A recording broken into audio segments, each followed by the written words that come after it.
Yo, make America great again. Let's build it. Nice agents, baby. Yo, make America great again.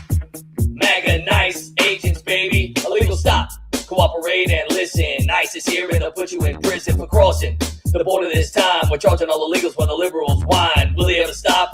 Hell no. Lock them all up and send them home. To all the Democrats, I hope you're listening. This time illegal immigration is a federal crime. Tim Walz, I'm coming for you, investigating all of you fraud lover buffoons. Ilhan, how much cash did you make? I'm exposing Minnesota for the money it takes. Cash, headset, the Tulsi on the way. The Democrats and Douglas Todd plans don't play. Illegals try and cross my borders, all will solve it. F around and find out what my PP resolves it. Yeah. MAGA nice agents, baby. Yeah. MAGA nice agents, baby. Yeah. MAGA nice agents, baby. Yeah. Now the Democrats are freaking, cause the lies of DEI and all the fraud I'm leaking. Quick to file them all, they're shaking. I'm locking Dems up for the laws they're breaking. Genders, there's still only two. Men are not allowed in a female's bathroom. Crazy that this had to be a law. The strait might be closed, but not for very long. Justice is coming back real soon. Ukraine was all the money that Sleepy Joe sent you. CBS is on a new high, watching all the libs cry. Should I stop? Nah, I just wave high, watching all the snowflakes melt while I help America try to tighten its belt. The Dems don't want to play ball, so I continue to RFK. Eat more healthy, all kinds of strict. Don't worry, I got you. Pelosi and Trump can no longer hunt you. Freedom! Let's try this one more time. Me with the truth while the Democrats lie. Ready for the impeachment they'll try. Can promise one thing, AOC is gonna cry. If there is a problem, I promise I'll solve it. America's back and I'm just getting started. Yeah. MAGA nice agents, baby. Yeah, yo man, let's make America great again. Sending Ilhan back to Somalia.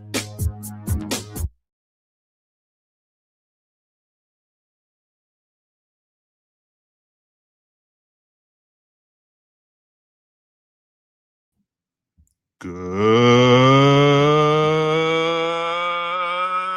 evening, everybody. Welcome to the following program. I am your host, Joe Newman, aka Good Lawgic. I got a lot of big stories for you tonight, things you didn't hear about. I've got basically me being proven right yet again. No, that's not listed anywhere in the thing. If you see like tearing there, that's just me dropping. I've been dropping eye drops like crazy, trying to deal with a little eye issue I got. But no, not pink eye. It's okay. It's not pink eye. You don't know. Anyhow, what do we got going on tonight? Well, a new vid just dropped, which is basically showing what happened with respect to Cole Allen's attack on Saturday when he tried to assassinate President Trump. And we have new video breakdown, which I want to review with you. Also, a Nazi tattooed Democrat is leading the senatorial race to try and unseat the ever unpopular and properly so Susan Collins. And I want to break down exactly what the deal is with that. Plus, we have Paxton taking on birther tourism in a lawsuit where he is looking to just dismantle and stop it from going on in his state, one of the biggest birther tourism entities in his state. He's basically taking them on in court, saying we need to just stop this. He's not relying on the Supreme Court coming out there and eradicating and upholding Trump's EO on birther tourism. He wants this to stop and stop now. I'm looking for injunctive relief as well as other forms of relief. We're going to break all that down for you and more. Plus, tonight we have a goal. What is your goal tonight, Joey? Well, tonight's goal is if we get our regular 15 super chats in quantities of $10 or more, 15 of those, in that case, we will be be doing two things for you. Two for the price of one. I need to incentivize. I understand. I too work better with incentives. Why would I expect anyone to not work with incentives? I work for incentives. That's just human nature. See, incentives are this. I got like a song that had me laughing out loud. That is so good. I needed to break it down for you. I'm not just going to share it with you. I'll share with you. I'll break down to you just the genius of this song. Unbelievable. It will probably result in me singing. So if we hit our goal, I apologize in advance. Also, if we hit tonight's goal, I will, in addition, have a show Saturday nights. So there you go. So there's two real goals there. It's 2 real goals. I know we're starting late. You're starting late. It's harder to reach a goal. I get that. I understand that. But I'm just saying, there's real incentives. It's like, a lot of people, they put up just goals. And it's like, what happens if I hit my goals? Oh, well, I'll sit there and you'll see me juggle 3 balls. No one wants to see you juggling, Clyde. Okay? Just stop with the juggling. No one cares. No. I'm giving you real goals. These are goals. These are goals that you're like, wow, you know what? Joe's putting up. He's putting up. So there you go. And along the way, of course, I'm bringing into you my good buddy over here, of course, that is Jim. Jim Tells You. How are you, my friend? Goals, goals, goals. That's a great song by Motley Fool. That's not the song I'm breaking down. No. It's a much better song. It's a much better song than ZZ Top ever could have come up with. Okay? This is far more original than anything ZZ Top ever did. Really. I know why you like ZZ Top, though, because it's the beards. You're a fan of the beards. The beards always struck me as a little weird. It felt actually surprisingly unrelatable to me. I'm just saying. They were a little bit much. They're a little bit much. They're like these like wizard beards. It's not like you're saying I would feel comfortable because of like the whole, I guess Jewish rabbi beard. No, I just thought, I mean, they didn't have, they don't wear hats. So. Right. I mean, no hats at all. Right. I think.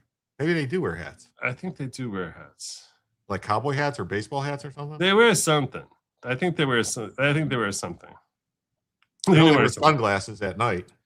Anyway, so I really want to get to this song. I also want to share one more thing. I don't know why this just made me giggle. I want to share something with you that this just made me giggle before we get into our stories tonight. This just made me it's crude, it's childish humor. Leonardo DiCaprio.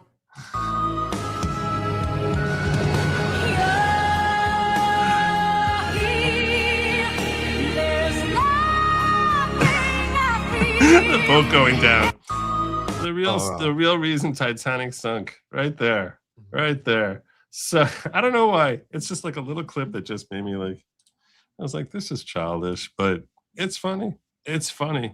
Can I also share with you something, since you brought up the beards thing, something that really ticked me off when I saw this? Apparently this happened yesterday, but it didn't fly across my radar until today. And this really bugged me. I was just like, why? Why does stuff like this happen? Why? Why does stuff like this happen? Candace Owens and Hassan Piker are to be officially condemned by a bipartisan House resolution for their anti-Semitism. The resolution will be introduced by Representatives Lawler and Gottheimer. You can't tell. He could just be German. You think? I'm just saying he could be. You think? I mean, Lawler doesn't sound very Jewish name. No, right? Lawler is someone who is routinely. I haven't checked his AIPAC donations, but I'm pretty sure. I would bet anything based on his level of support. Well, he's left of center though too. He's like what you call a rhino. I don't like Lawler. I don't know who the heck Gottheimer is. Even though he's from New Jersey, he's from my state in New Jersey. I have no idea who the heck he is. Owens and Pike are openly anti-Semites. Soon will be on the federal record. Okay, let me explain something to you.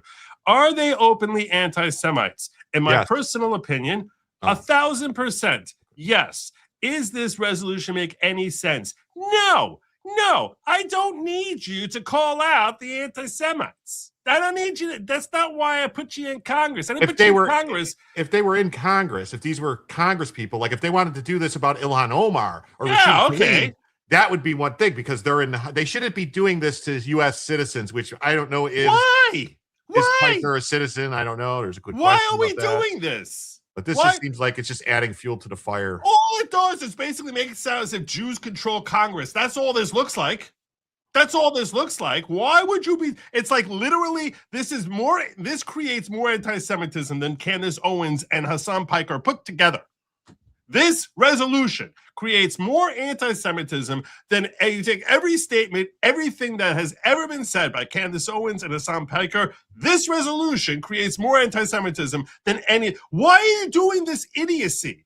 I can't stand this. I hate this. This is your classic Jewish leftist who's like, oh, we're going to show how important we are. We're going to silence them. It's just stop it. Oh, my God. I get so annoyed at this. Like, really, just shut the hell up.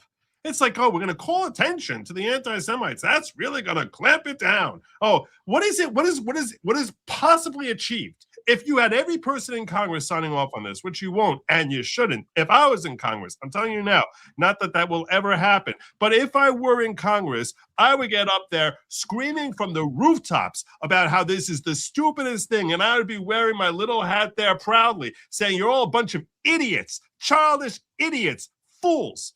And you're actually creating anti-Semitism. That's what I would do. One day when I get elected to Congress, which will never happen, but when that happens, I'm telling you now, nonsense like this comes down the pike. I'll stand up there and I'm going to say, you're all a bunch of idiots. It's embarrassing. You're embarrassing yourself. You're embarrassment to Congress. Our founding fathers would be humiliated. Yeah, I can't stand anti-Semites. I can't stand people who are genuinely racist against black people, Hispanic, or any other freaking race.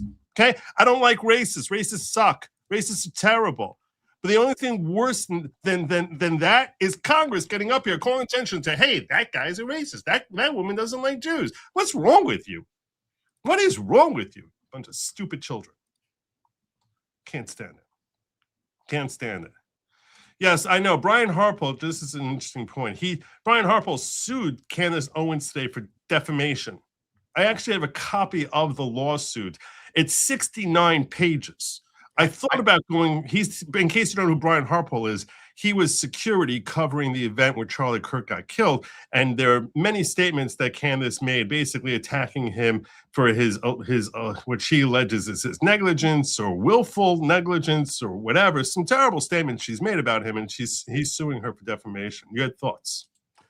Yeah, well, I was going to say, I put in the private chat, there is a video of Candace, of her going to church, which you might find interesting, like to prove that she's not, to say, devil spawn or something. Oh, and you're saying that she didn't incinerate when she walked through the doors? But you'd have to watch it to see what happens. I'm not going to spoil it. All right. I'll share this. I'll share this.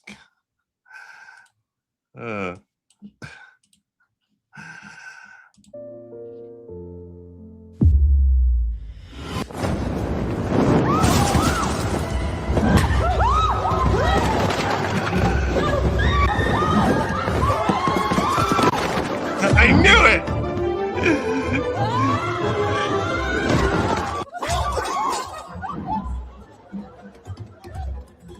Like straight out of the movie, The Exorcist. Yeah.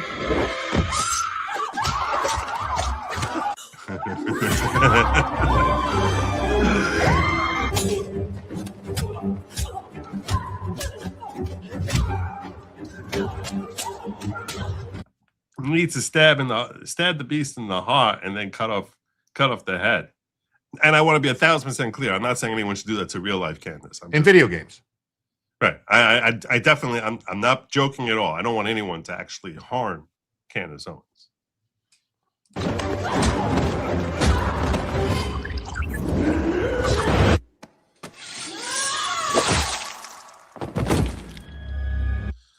Well, there you go. Yeah. So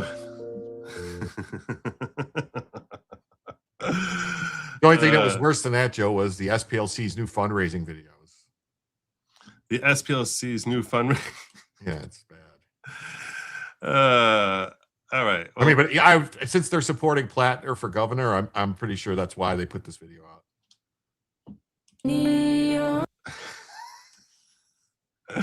We are going to cover this. We are going to cover this.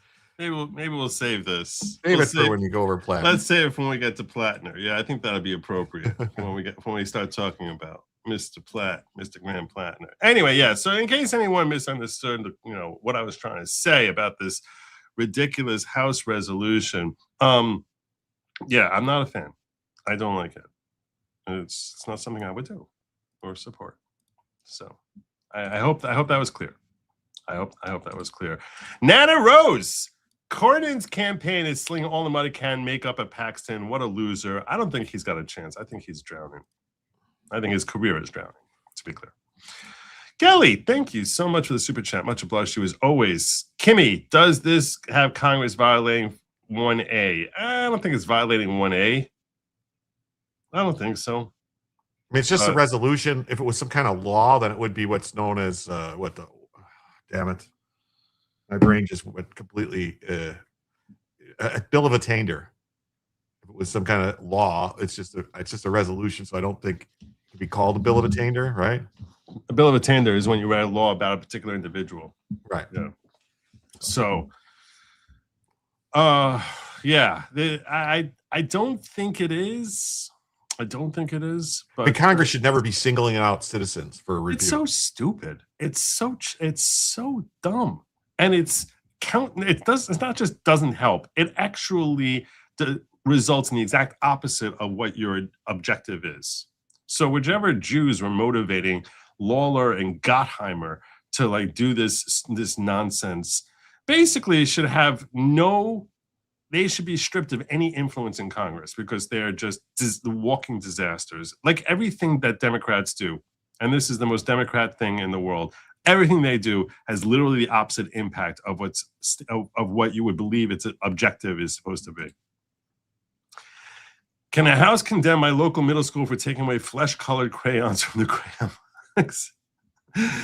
These are things that representatives should really be focusing on. Yes, that should happen. That should happen. This is something when we were growing up as kids, we had flesh-colored crayons. This is something that we had. And basically part of the whole wokeism, and that's part of the funny song that I have, is basically about how woke is dead.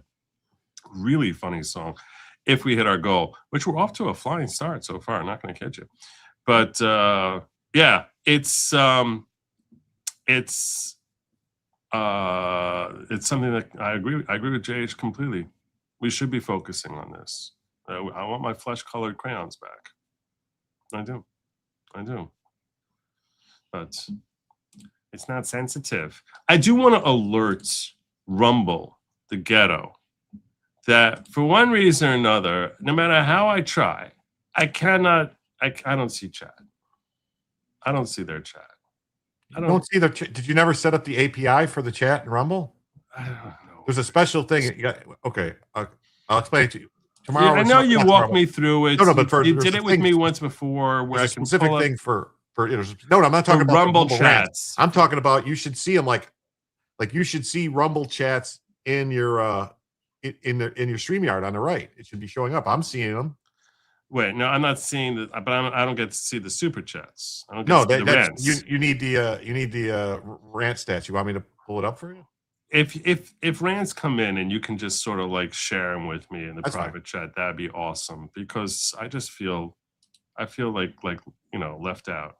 Even the demons believe in tremble. Well, apparently that's the point of that video there. Anyhow,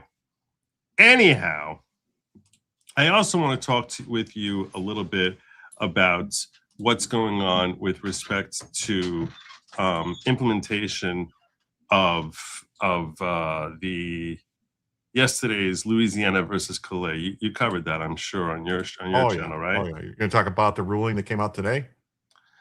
Which ruling are you referring to? Well, the ruling from a court that said they are forbidden to use those racist maps. They have to make new ones. Right. The Louisiana court came out and said, as a result, based on the Supreme Court decision from yesterday, that they have to stop with their racist against white maps. But we don't have to. We just could say racist. They're racist maps. No, that's the thing. No racist maps allowed. No racist maps are allowed. And these, you don't like me saying racist against whites? Because it's not just racist against whites. It's also racist against Asians. It's also racist against American Indians. It's also racist against, But these particular maps are racist against white people. Racist against anyone that's not the groups that they made them specifically for, I would say. Okay. I see what you're saying there. I see what you're saying. I can go along with that. I guess I can go along with that. Let's yeah, because what we have is Hakeem Jeffries is freaking out, and this is where I was proven right. Do you know that I was proven right? About what? Yesterday, when I was talking to Sen about Louisiana versus Calais. I don't know if it's Calais or Calais, whatever it is. It's probably Calais because it's French, you know. Makes sense. So I was talking about Louisiana versus Calais and just how utterly destructive this is to the Democratic Party. I think that this is going to be crippling. I have been seeing reporting from good sources saying that this could cost, like if the Republicans don't screw around, if they actually go, boom, we're doing this. We're going to do just like Massachusetts, just like Maryland, just like Maine, Connecticut, all those states on the northeast, up in the northeast corner of the country. We're going to do just like them, and we're going to district for maximum political advantage. They're talking 30 seats. It's certainly several dozen, and everyone that's taken from a Democrat is one gained by Republicans. Every seat ends up netting 2 to the total in favor of Republicans. And this is they have literally there's like 40 more Democrats in Congress than should be currently, which means there should be another 40 Republicans if you actually go through the numbers. We should have a lead in the House of like 80 people. Something else I found out today that I don't know why I didn't know. I mean, I pay attention to news. I'm on top of everything. I mean, I've been on news and doing stuff for 10, 15 years, always every day trying to get the news. The actual reason that Texas had to do the redistricting was because the Biden administration did not let them redistrict in 2021. They didn't get to do a redistricting. They got sued. The Biden administration. Yes. And that it wasn't until the Trump administration came in and said, no, we're not suing you over this. Go ahead. This is ridiculous. Well, I thought there was a decision that came out in 2024. Which they relied on as a basis to redistrict. So no, but that was the decision was the Trump administration dropping the law. No, I mean it was a court decision that the Fifth Circuit reversed its previous holding as far as mixing together different minorities for the purposes of creating a majority minority district. So I'm not sure. Maybe you saw something different than I saw. That they did not get to do redistricting because they didn't get to change any districts for the population growth or anything that happened because the Biden administration sued them to stop the new mandate. So that's a different issue. That's so they never got to do it. Okay, so they probably were saddled by both of those issues. To be fair. Anyhow, what I said last night, because I predicted, I was like, if you're the Democrats, what do you do? What do you do? You're basically looking at never seeing control of the House ever again. Like that's not a tenable position for the Democratic Party. But that's the reality that they're facing right now, that they can because they've been so reliant on these special districts for 40 years. And now that's going away. And it could be going away even harder than what I was thinking about, because I'll show you why later. I think there's some districts in Democrat states that can be challenged on compactness and geographical continuity, whatever it's called, congruity. Like they're supposed to be. It's in the Voting Rights Act. Contiguity. I don't know. Anyway. Like contiguous. Contiguous. Okay, yeah. So there's actual language in the Voting Rights Act that says districts have to be contiguous and have to be compact. These districts are nothing. You look at Illinois, you look at New York, you look at California's new maps, these ones in Virginia, even if that ends up, I don't think that's going through. I think that's not happening. The Virginia Supreme Court refused to put a stay to let them, on the order to let them start doing anything. He said, no, you're not doing nothing. Well, I'll push back on that a little bit, because whenever one party puts together a map, the other party is always taking them to court to complain about it. This is invariably what happens. And a court looks at it and says, and one of the arguments they'll make is it's not contiguous, it's not compact. That's exactly the sort of arguments they make, because under the Voting Rights Act, they were basically handcuffed. So that would always be the claim the Republicans would make, and it would go through court. Sometimes it's successful. Kathy Hochul's maps were basically knocked out when she tried putting in maps a few years back, and the court said, "Yeah, these are retarded. These are retarded maps." Trying to divide Staten Island up into like 3 separate congressional districts to get rid of the Republican. It's like, what? She was ridiculous, and so much so the court's like, this isn't going to fly. But anyhow, yesterday I made a prediction because I said, "What? I'll ask you." If like an alien came and invaded your brain and you became a Democrat, what would you want? What would you do in this scenario? Plot sedition, like they're doing, I guess, because that's what they're doing. You got Seth Moulton out there saying that Hegseth has committed war crimes and should be executed. Well, okay, that's one that's one method. But if you're a person in power, you don't want sedition because that sometimes doesn't blow in. Sometimes the winds of change don't really blow in your favor. No, what I actually predicted yesterday they would do is this, and that's why I say over time we should start seeing more and more of these districts flipping as more of these redistricting maps end up coming. This is not the right one. Dang it. Why do I keep getting the wrong one up here? This is so annoying. I apologize. Whoa. Let me get the right map. Let me get the right one up here.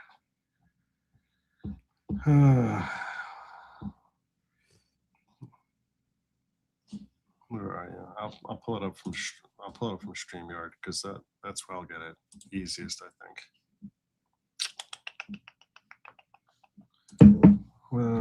StreamYard.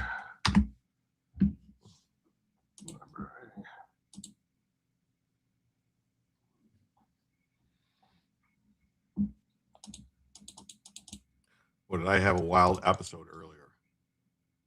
Did you? Ugh. It was supposed to be about Project Bluebeam. I let Grok do everything, pick the title, pick the topic, pick everything, get the description, pick this where I'm going to get the information from. And it was not anything that had anything to do with Project Bluebeam that I know about. Try to I'm like, it basically turned into Jewish space lasers. And I was like, are you what?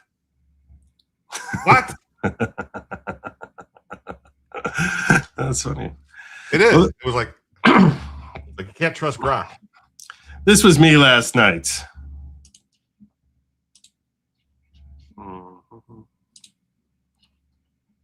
People do crazy things. They try to flail and destroy and burn everything down because, well, that's just what they do. They have no other option. And so at this point, packing the court is, if I think about it logically, is their only option.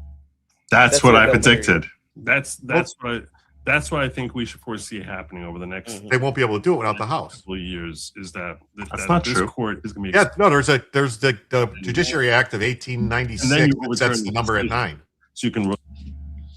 They'll as soon as they gain presidential power, he's going to put an EO in there saying we need to have more, and then you're going to need the Supreme Court to shoot it down, which they likely would try to do. But I'm saying they're definitely the effort is going to be made for them to try and pack the courts.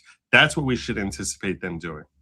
I'm telling you now, they are definitely going to do whatever they can to try to come up with a way to pack the courts. They can overturn this because they have no chance of getting the House. And sure enough, what I predicted last night is exactly what House Minority Leader Hakeem Jeffries said just today.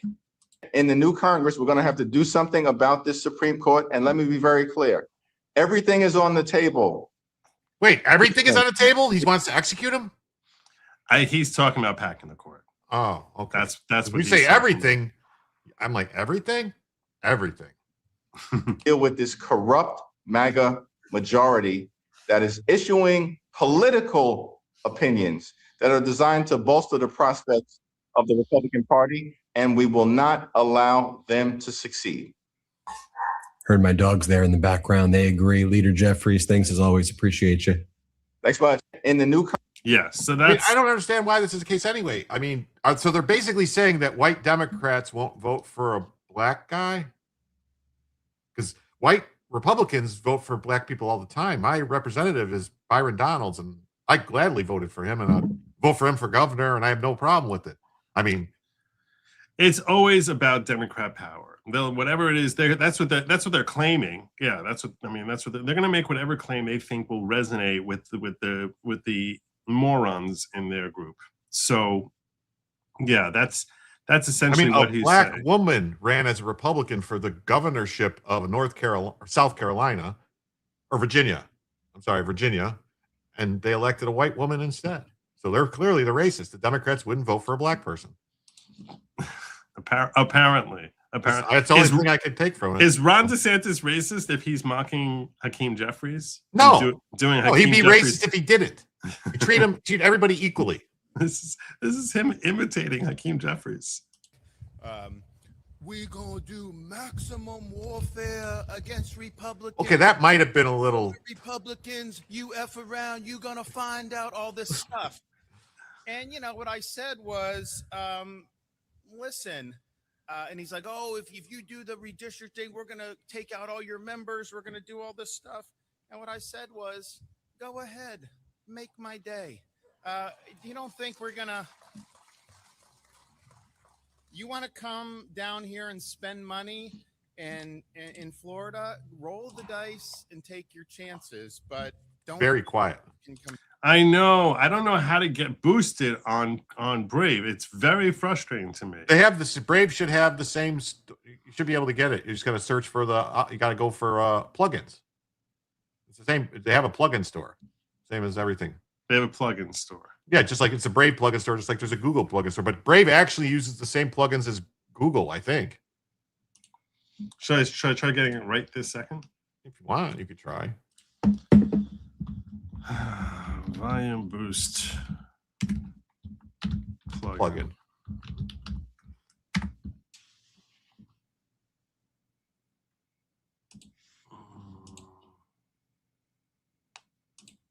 Brave.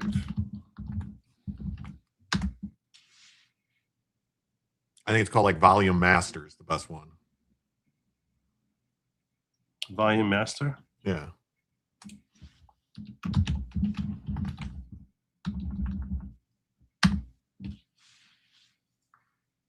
It's an extension, not a plugin. My bad. Yeah, I know. All right. Why is this not? I don't want to. VSync is saying that Brave uses the Google store. Download Volume Master. Add to Brave. Add extensions. All right, Volume Master has been added. You can do the same thing with that rant stats. But I have it pulled up for you. You do have a rant, but it's not a big deal. So for yourself, when you're by yourself, it's just called rant stats. Same place, same store. All right, let's see if this works. Down here, issue threats to us, and somehow you're going to make us flinch. That is not happening, and in fact, it did not happen. Because as soon as he came out and started doing that last week, Florida legislature turned around and they passed a new map. That's better. I'm all happy. Thank you. Yeah. All right. Well, anyhow. So that was Ron DeSantis basically. I mean, he tiptoed on the line with the voice because it didn't really sound like Hakeem Jeffries. It sounded more like, I don't know, somebody talking to the Tar Baby. In that old, remember that Silent South Tar Baby and the little thing, Briar Rabbit. I actually always thought that's like worse than the N-word. What? It's a name of a character. I wasn't saying no. It's a character in. No. It's the character in the cartoon thing. I'm not calling anybody that name. What? There's a cartoon? Yeah. With Briar Rabbit. Wait. And a baby falls into the tar, gets all stuck with tar and all this stuff. It's like a whole thing. It's a story about it's like a children's story. Really? Yeah. I don't. My mama didn't read this one to me. Well, okay. I think Uncle Remus was the guy's name. Yeah. Okay. I would never call somebody that. No, I was sitting here. I was like, he keeps saying it. He keeps saying it. I was just, I don't know. Briar Rabbit? I can't say Briar Rabbit. No, Briar Rabbit. Yeah, that I don't think there's no problem with that. That wasn't the word. That wasn't the phrase. That's the one you. Yeah, is that really the two words you thought that I was saying as kind of racist? Know. I think it's from the Disney movie Song of the South. Yeah, it's from a Disney movie. Okay.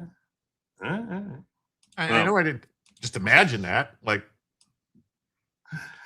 you know who else is really upset aside from Hakeem Jeffries? Elite.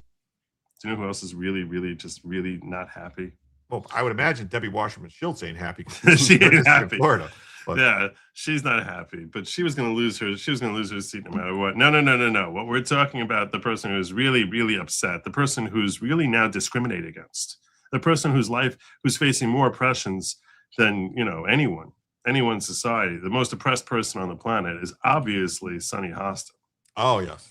Ito argued that the vast social change has occurred throughout the country and particularly in the South, indicating that racism no longer exists in this country. I can tell you, as a black woman. I would never guess that. I would say she was like Puerto Rican or something. I could tell you, as a black woman, whenever someone comes out and tells you something as a black woman, you are about to be lied to. By the way, I don't like when people say as a Jew, as a gay person, or anything else like that either. That's all like whatever. I'll talk about Jewish stuff all the time, but I won't preface it by saying it as a Jew. I'll tell you this is what Torah says. But I don't come out here standing on a soapbox saying that my opinion now matters more. I'm just telling you, I'll tell you what it says. But as a black woman, here she is. She's coming out speaking for black women over here with her little blonded hair on her. With her multi-million-dollar salary, wearing her designer clothing, talking to you about how oppressed she is. That my father was born in 1949. No one cares. He remembers segregated schools. No one cares. No one cares. He remembers segregated water fountains. No one cares. He remembers that he did not have full civil rights, and he didn't. Wait. He didn't. He didn't. But I would really be interested to know where her father grew up. Because he did not grow up in the Deep South. None of that stuff's true. All right. I mean, I don't really care whether she's lying or not, because there were some black people who were dealing that, who were her father's age. He told me when I turned 40 years old that I was the first person in his family to enjoy full civil rights, and he is still alive today. What does that mean? Her father was enjoying full civil rights at that point in time. So I don't know what the hell she's talking about. Let's wait, but what could have happened when she turned 40? I think I know what it was that happened when she turned 40. You want to know what it was? That's when she got her skin lightening operation? No. When Obama got elected president. Oh, is that what it is? Oh, it has to be. What else could it be? I mean, she's obviously like maybe in her 50s, maybe. Well, this would be 18 years ago. So you're saying when I turned 40 years old, I don't know. I don't believe this conversation even happened. I think she's lying. I would be shocked if this conversation happened. But yeah, this is what her father is. She's poor oppressed Sonny Hostin. And I am still alive today, and I have been discriminated. Are you still alive today? Because it seems as if your brain died some time ago. Against, and now I have to tell my children that they have less civil rights than I did when I was born. That's true. That is disgusting, despicable, and I am devastated. Now it's when she was born? I am devastated. Wait, so now it happened. Her civil rights came when she was born. No one knows what the hell she's talking about. But she's a black woman, speaking as a black woman. She's like she's a very fair-skinned black woman who's devastated about how oppressed she is. I just would have to ask, was this before or after she had to talk with her kids? Right. Poor Briar Patch Sonny Hostin. When she was a baby, when she was a Briar Patch baby, she was more blessed than her kids are today. I don't know what the hell that even means. She's still alive. Her kids are still alive. What the hell are you even talking about? By this particular Supreme Court decision, even though, Whoopi, we did know this was coming. What about, wait a second, what about Clarence Thomas? Didn't he stick up for his own group? Didn't he Oh my stick up? God. Oh my They're God. so warped in the head. They are so insanely warped in the head. Oh my gosh, he's a race traitor. I can't believe this. How did he not stick up? Clarence Thomas, I think, from what I could gather on my non-legal mind from reading what he wrote, he wanted to get rid of the whole Voting Rights Act. Yeah, his concurrence. No. His concurrence is like, you're not going nearly far enough. This is insanity. Like, this is airhead over here. So what about Clarence Thomas? Didn't he stick up for his own? Which only goes to show you what they think the Supreme Court is supposed to be. It's all about like voting on race. It's like voting. That's why they picked the I don't know what a woman is. This is such an embarrassment that this show is still on the air. He did not. He did not. No. And He by is the part way, of the majority here. Yeah. this has repercussions. My God.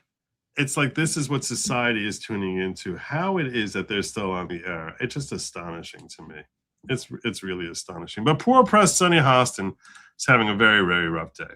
Very, very rough day. Kimmy Hunt saying even the Fifth Circuit ruled against Biden administration, no race in districting. Yeah, that was a decision that happened in 2024. So that's what led Harmeet Dillon to push things forward, telling you have to redistrict. So in fact, once I'm mentioning Harmeet, I will share with you that this happened today, because this is relevant to Harmeet Dillon, that the Senate sent Harmeet Dillon a letter. And in that letter, So according to Andy Gorski, she turned 40 in 2009. She's currently 57. that makes sense. Yeah, so that's around when she was 40. You're right. It's a good call. Yep. That was a very good call. So what the Senate wrote to Harmeet Dillon and Todd Blanche was this. Dear Acting Attorney General Blanche and Assistant Attorney General Dillon, I write in my capacity as chairman of the Senate Judiciary Committee Subcommittee on the Constitution, which has overall responsibility for constitutional rights, civil rights enforcement, voting rights enforcement, and the DOJ's Civil Rights Division. I also write to support and encourage the department's efforts to restore the Civil Rights Division to its proper mission, enforcing the Constitution and the civil rights laws as written, not as vehicles for racial engineering or partisan litigation. The Supreme Court decision, yesterday's decision in Louisiana versus Calais, gives the department an important opportunity to do just that. I write to urge you to seize this opportunity to protect Americans by enforcing Section 2 of the Voting Rights Act, meaning nothing racist at all. No, don't allow for racist special districts. The Attorney General has ample authority to act here. In Section 12 of the Voting Rights Act, Congress expressly empowered the AG to bring actions for the United States or in the name United States to prevent violations of Section 2. So now, basically by leaving the Voting Rights Act in place, it's empowering Harmeet Dillon and Todd Blanche to go after states that now have these minority special districts that are basically trying to punish people for being white. To prevent, the department has repeatedly used that authority to sue states, counties, cities, school districts, and other political subdivisions under Section 2. That same authority can now ensure Section 2 is enforced faithfully after Calais. The point is straightforward. If DOJ had authority to invoke Section 2 against so many districts in the past, it also has authority to ensure that Section 2 is no longer deployed as a pretext for unconstitutional racial gerrymanders. After Calais, enforcing Section 2 includes preventing Section 2 from being misused and remediating past abuses. So that was a letter that was sent by Senator Eric Schmidt, and Harmeet responded, Senator, we are on it. Justice Department under Todd Blanche continues to prioritize equal protection of laws for all Americans, be it employment, housing, education, and voting.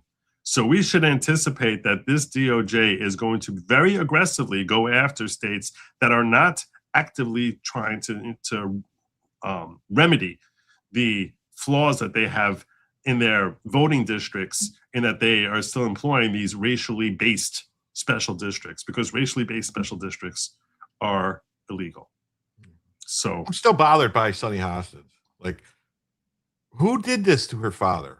You know, who was Jim? Where did the Jim Crow laws come from? Who did those things? Who forced the drinking water fountains, and who did these things in the segregation? It was all Democrats, and it was all Democrats no matter where you were. In cities in the north that redlined neighborhoods and forced people to live here and trapped them in ghettos, it was all Democrats. In the south, it was all Democrats that passed these laws. Never a Republican. This is true. But and the Voting Rights Act, all right, for the record, this whole thing with the Voting Rights Act, the fucking reason they had to do it was because of Democrats. Democrats in the South were packing and cracking so that they could keep, that was it. And they're just still the same shit. They do it all the time. Preach. Go. No, I'm just saying, it was the Democrats. Everything was the Democrats. They did all the stuff. The Democrats, because it was a one-party state in the South. Prior to Nixon, it was a one-party state in the South. It was all Dixiecrat Democrats everywhere. They controlled everything. I mean, look at the Battle of Athens, which was right after World War II, where people had a fight. White and black people had a fight so that their votes would fucking count because of Democrats. It's always the Democrats. Always. And they're still easily the far more racist party today. It's not even close. Trump and GOP needs to jump ahead of Democrats and pack SCOTUS with 4 Scalia textualists, have Alito and Thomas pick and name them. The problem is that whatever number we pack, they can literally triple it. The packing is a never-ending war. It's really a never-ending war. So if they put in 4 justices, they can literally just add 20 justices. It's a never-ending war. In the end, we can have like 700 justices in there as they just keep packing and packing. So yeah, it's a stupid approach, but it is. I don't know what the Supreme Court would do if the case gets to them. Like, oh, is this statute enforceable? To put limits on what these things could do because it was passed by Congress and signed by the president. I mean, Article 3 does say Congress has roles with the federal judiciary, but does it say they have roles over the size of the Supreme Court? I don't know. I'm not sure, but if a president signs an EO saying I'm packing the court, then we'll hear from the Supreme Court as to whether or not they have the authority. Now, you would think that in the interest of their own survival, the Supreme Court would say, no, you don't. And then they would have to spell out how it gets done. So, but yeah. I mean, what happened when, the last time this came up was with FDR, another straight communist. There was a threat by FDR. Right, a threat to but it was expanded. How was it expanded last time? I never looked into that. Let's ask Rock. It was expanded in 1896 was when it went to 9. Yeah, but what was the method for expansion? Congress passed the statute. That's what I thought. Yeah, that's what I thought. But and that's where that phrase comes, a stitch in time saves 9 or something like that, where we're going to let you do some of this. Because some of the laws that they said were constitutional that weren't, one of them being the NFA, was because of the threat to pack the court. Well, that's why they applied the Wickard case, basically approved the New Deal. Yep.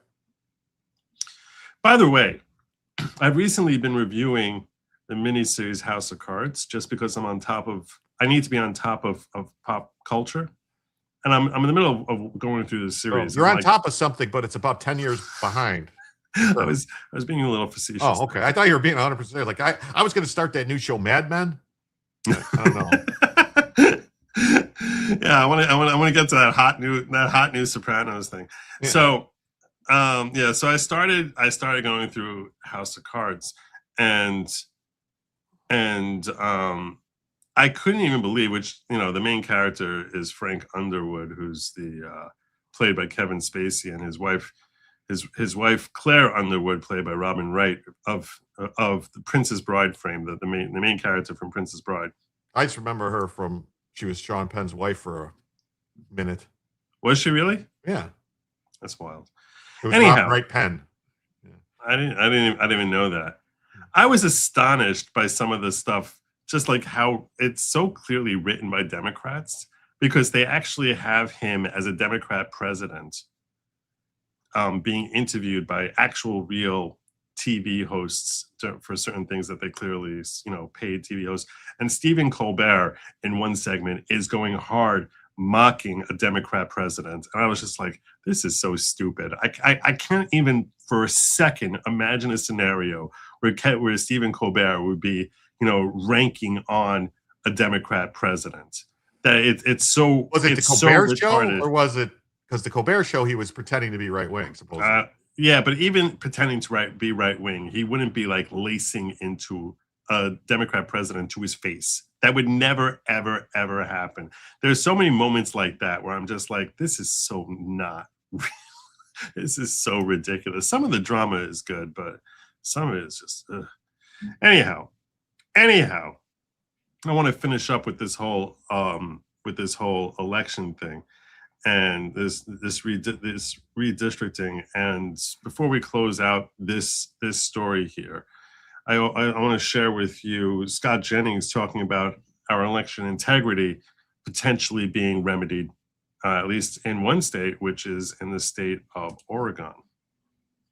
A little breaking news here on the Scott Jennings Show. There's been a major victory in the fight to clean up voting rolls in the United States of America, specifically in the state of Oregon. Here to discuss the man who made it possible.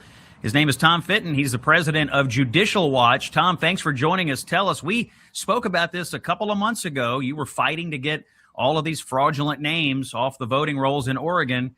Tell us, what was the result? The result is that Oregon's voting rolls are going to be significantly cleaner by a factor, or by literally 800,000 names when all is said and done. 800,000. They had a new Oregon secretary. They don't have a high population in Oregon. I think it's only like 3-4 million. 800,000. Yes. It was like 40% of their registered voters were like bad. And we had sued. He saw essentially that we were right and started cleaning up the rolls. Wow. We found that 29 of Oregon's 36 counties had removed virtually zero registrations as they're supposed to. And many of the counties, of 35 or 36 of the counties, had more people on the rolls than were living there and eligible to vote. So they hadn't cleaned up the rolls since 2017. So we had the federal lawsuit coming and going. The new Oregon Secretary of State came in, and we've settled. So not only are the rolls being cleaned, but they're being cleaned in an enforceable way, meaning if they don't do what they promise and don't clean up the rolls, and more importantly, keep them cleaner as things go on, meaning they're good. Names get bad every year. People move every year. People die every year. So this is not just a one-off. It's going to continue. So it's a great victory for election integrity in Oregon, which is, I think everyone votes by mail practically there. So let's just do the math here. You said 800,000 names are coming off the voter roll in Oregon. How many people live there to begin with? This is a massive percentage of what was the existing registered voter rolls in what is a relatively small rural state. Yeah, I don't have those total numbers in front of me, but it's about 20%, my guess is, right? When you add and Oregon says, well, they're inactive. It means that, they don't get ballots. Well, that's ridiculous. If you're on the voting rolls, you're on the voting rolls. You're registered to vote.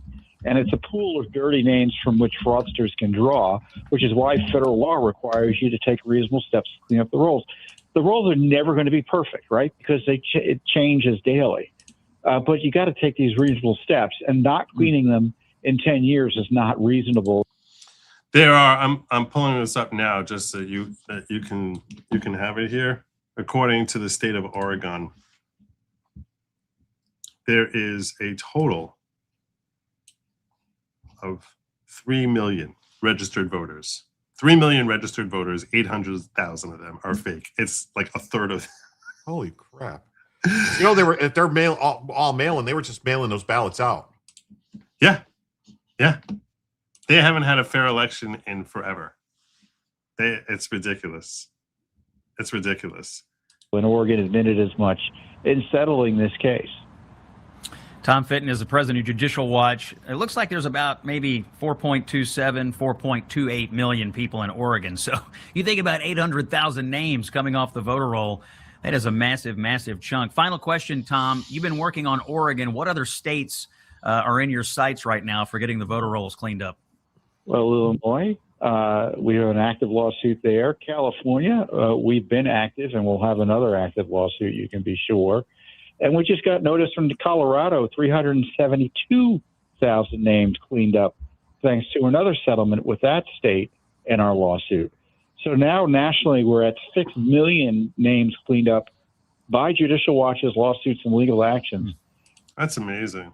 God bless Tom Fitton and Judicial Watch. They do good work. I believe is that the brothers, the two brothers. I'm trying to think of the name. One has glasses, one doesn't. They're two lawyers. Succolo. Jay Succolo and his brother, right? Yeah, Succolo. That's them, right? I don't know. I'm not sure. I think there might be a relationship, a relationship. I thought that was. I think Tom Fitton's just their spokesperson, maybe, Yeah. or maybe. But I think they're the lawyers. Maybe I'm wrong. I don't know. Trump and GOP needs to jump ahead of Dems. And we got this one. John Mansell suggesting if you search Chrome Web Store, you can search for any extension like your volume booster and add. Thank you. Obviously, we remedied that. Just dropping by to make the obligatory space lasers joke. Much love, Joe. Oh, thank you. Thank you so much. Only good tidings to you too, my friend. Hi, Joe and Jim. Enjoying the show. Nice. Thank you, G Shark. Sonny's family owns some chattel property in Puerto Rico. Puerto Rico. Isn't it always that way? It's like just like Kamala Harris, right? Isn't it always that way? Hands one pack saying Harmeet Dillon sent letter to Texas telling them they need to redistrict, sent link in locals chat. That's what got Texas to redistrict. That's correct. You are correct. She demanded that they do it. That's what started this whole fight in the first place. So, no, that he is correct. I hope you'll keep me on top of any other. Well, yeah, I just hit a red. So if you see it down there and it's bright, it means it's new. I'll keep it there. You know what I'm saying? It'll pop up. Oh, okay, fine, yeah. All right. Otherwise, I won't know it either. I have to keep it to see it. I have to keep it out. Sonny has Sephardic Jewish heritage. Please tell me no. You see, no. Ask Grok. No, I am no. I don't. I'll ask Grok. I'll ask Grok. Hey, Grok. You don't trust me? Oh my God. Oh my Lord. Does Sonny Hostin have Sephardic Jewish heritage? No, not how many in Austin. I asked, does Sonny Hostin from The View have Sephardic Jewish heritage?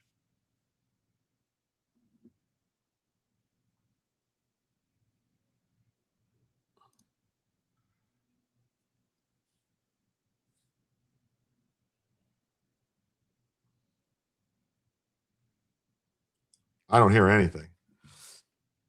Oh. What did it think you were asking? How many Sephardic Jews lived in Houston?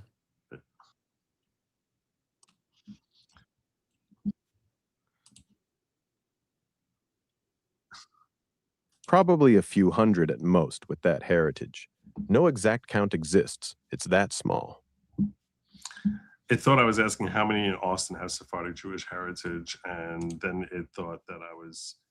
I said, yes, Sonny Hostin does have her maternal Sonny Hostin grandfather. And the how many in Austin part got misheard. Yeah, she's got. Yeah, so but yeah, it's maternal grandfather. She's not Jewish. If it's coming through, if it's not coming through her maternal line, I'm sorry. No, and she basks in her blackness. I'm not. She's not mine. She's yours. I'm not accepting her. It's not mine. She's yours. No, she's totally yours. Sent me a picture of Briar Fox and T Baby. T Baby. I don't know who T. What is T Baby mean? I'm not going to say it again because it caused a kerfuffle. Is that Thornbird Baby? Thornbirds. Yes, the Thornbirds. Great new TV show. You should check it out. The Thornbirds. It's on right after Falcon Crest. What the heck are you? This is. I didn't make it up.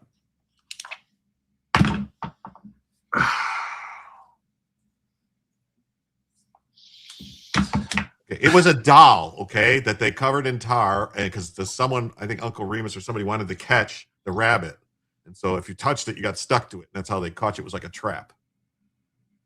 How do I walk into this? Why? Austin's daddy was born and raised in New York. Demi, welcome back, new member of the following. Welcome back, my friend. She's been here before. She knows the drill. She knows that I am not at all the leader of the following. I'm just a host. In fact, you could become the leader of the following. Yeah, there's a leader tier there. She may have even become that. They don't tell me what tier someone buys in at. They just tell me they become a member. Sandy, California nurse, says, thank you for giving us some hope, Joe. Get your head out, Somalia. T-Baby was weaponized by Sunny Age. Love you too, Jim. Yeah. Was it really? I think against Megyn Kelly. Remember the whole thing, and they got Megyn Kelly fired. Did they really? I don't remember this. Because she just said something about, if someone's doing a costume when they put on makeup, that's not blackface. And yeah, that's when she got fired from whatever, CBS, NBC, wherever she was working. I'm getting a whole history lesson here. Megyn Kelly, you know, the blonde chick. She was on like Maine. I know who she is. I know who she is. Yeah. Angela Beck says, so Sunny Hostin is being added to the manifesto. I don't know, maybe. You heard about my manifesto, I assume. No, I haven't. You haven't? No. I'm working on a manifesto. I don't think you should call it a manifesto. No. That has very negative connotation. It is specifically a manifesto, because what I realized after Cole Allen came out with his manifesto is that when the situation ripens and it's time to go off half-cocked, the last thing you need to be doing is sitting down and writing your manifesto. I need to have my manifesto ready to go. So I've been working very, very hard on air here in drafting my manifesto so that if the situation ever arises, not that anyone can foresee a set of circumstances that such events would unfold, but if in fact it ever arose, that I would be good to go on the manifesto thing, that would be locked away. Can I make a suggestion? Mm-hmm. Call it a Manifest Joe. No. Because you don't want it to be like Manifesto Destiny. No, it's a manifesto. It expels out all the problems with society that I need to, and I'm trying to correct. So that's what it does. So far I hit on neocons, I hit on Barack Obama. Obviously, I hit on Taylor Swift and the Swifties because that's a serious problem. The manifesto is going strong. Anyhow, I want to move on to like what I promised I was going to cover, and that's speaking of this guy. I thought it's important for me to share with you the updates for what I wanted to share with you the video that was released that had that dropped today about Cole Allen. So we have Cole Allen updates specifically that we get to see exactly what happened. This is Jeanine Pirro dropped this today. U.S. Attorney Jean Pirro. She shared this out today, and it's basically what happened at the White House Correspondents' Dinner behind the scenes that now we get to see live and in living color. So, great TV show in living color. Yeah, well, I don't know if someone who has your opinions would agree with that, but okay. What? It was great. It had the Wayans brothers. That's where what's her face made her debut. J-Lo made her debut as a dancer. Yeah. So here we are in the hallway here. This is obviously. Well, it's a long video. It's 5.5 minutes. Does it have the the actual attack thing that he does, and because I saw a video of that was very clean, like very good. Like I don't. If you can find that, if you can share that with me, I'd appreciate that. Here is Cole Allen marching down the hallway here. I don't understand why the timestamp says Friday. That's a little strange. I guess showing it's Friday at 8:59 p.m. So I guess this is him scouting out. I guess. Yeah, that's got to be what's happening. Now he comes by the hotel gym. Let me see this scumball.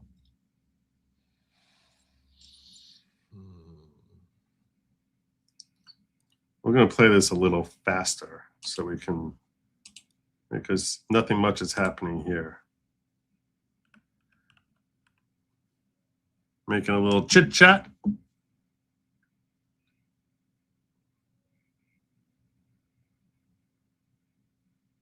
You can tell by the way I use my walk. I'm a ladies' man. No talk. So it's unclear here exactly. And this is what they obviously increased the playback speed by 300%. This is at 9:01 p.m. So this would make sense to be the day before.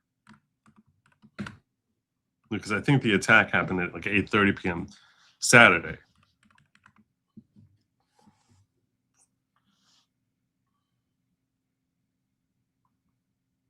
And there he is walking back down the hall.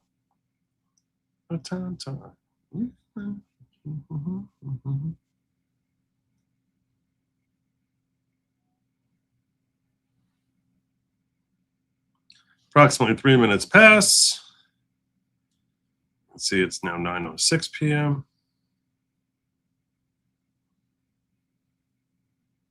There he is walking back down. Coming back. I don't know what it is that he's doing with this gym, but there he walked past the gym. This is the next day at approximately 8:23 p.m.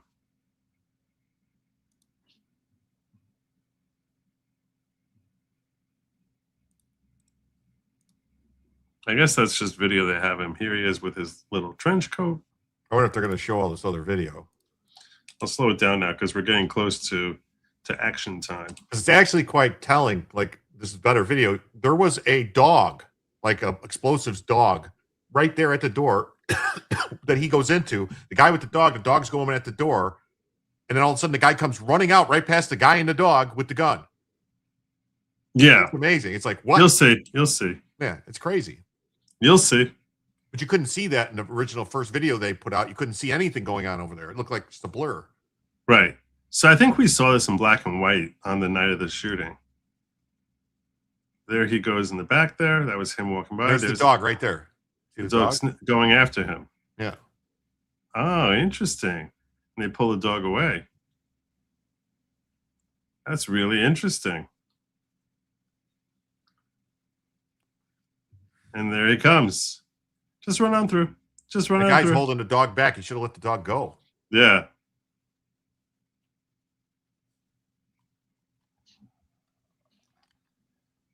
So now they're going to show you in slower what happens here. But they're all standing around just completely just like mystified as to what's going on. I sent you the one video that has a blown up section of what's going on over at the door. Mm-hmm. And all you right. can see like, so, and then another one that's whatever. The first one's the blown up one. Right. So this is in roughly 1/3 speed. There is the dog with the guy. Now this agent over here, this police officer over here, fires 2 shots. He sees, look how fast this is. This is actually pretty quick. He pulled his gun already. That guy got his gun out. Oh, there's one. Yeah.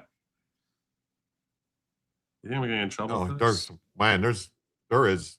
Those people on that back wall are so lucky they didn't catch one in the head. I was gonna say, this seems kind of crazy. It seems kind of crazy that, like, I mean, you ask yourself what they should do in that scenario. No, do you think this cop did something wrong in discharging his weapon there? No, they had to do their job. I'm just saying it. But what I'm saying is, like, they got lucky. I think they got lucky simply because this officer that drew the gun and fired looked kind of short to me. So they were pointing up to get him in the head. So anything that went past him was going up. You know what I mean? So it wasn't like it was a tall cop and he was shooting down. Those people would have got hit back there. Yeah, I mean, it seems like it could be like a little reckless here. Well, that's the first thing. It's like it's a miracle that no one got killed. It's a split-second decision. This officer made the right decision as soon as she saw, or I think it's a woman. As soon as she saw the threat, she drew her weapon and fired. Yeah. All these other people were just standing around with their dicks in their hands. All of them are just sort of like looking off into space. And she's got her gun out. That is a woman, right? I think so. I mean, kudos to her. Yeah. Honestly. No, I agree. I agree with you. But it does seem like really scary. Like you miss, and it's like, and you can see how his body is sort of like tilted a little bit. It's a tight window. I understand it's a close shot, but it's a tight window, and it's everything's happening very, very fast. This is 1/3 speed, and obviously Sloric with like freezing. And another shot. How did they not hit him? And this guy just ducks, you know, and like how did she not hit him? It's moving. He's moving fast enough. She might have closed her eyes when she pulled the trigger. I mean, that's a very common reaction for a lot of people. If they don't do a lot of shooting, they'll close their eyes. You know what I mean? And just pull the trigger. Right. But it looked like she was tracking him. She didn't just stay shooting in the same spot. She got there, moved here. She was trying to track him, but she might have just, or it's someone saying it's a man. I don't know if it's a man or woman. Whoever it was, kudos for making that. You know what I mean? I was just saying if it's a whatever. It was that's all. It makes this video, given the fact that one of them got shot off, it makes this video seem kind of a little mean. Mm-hmm.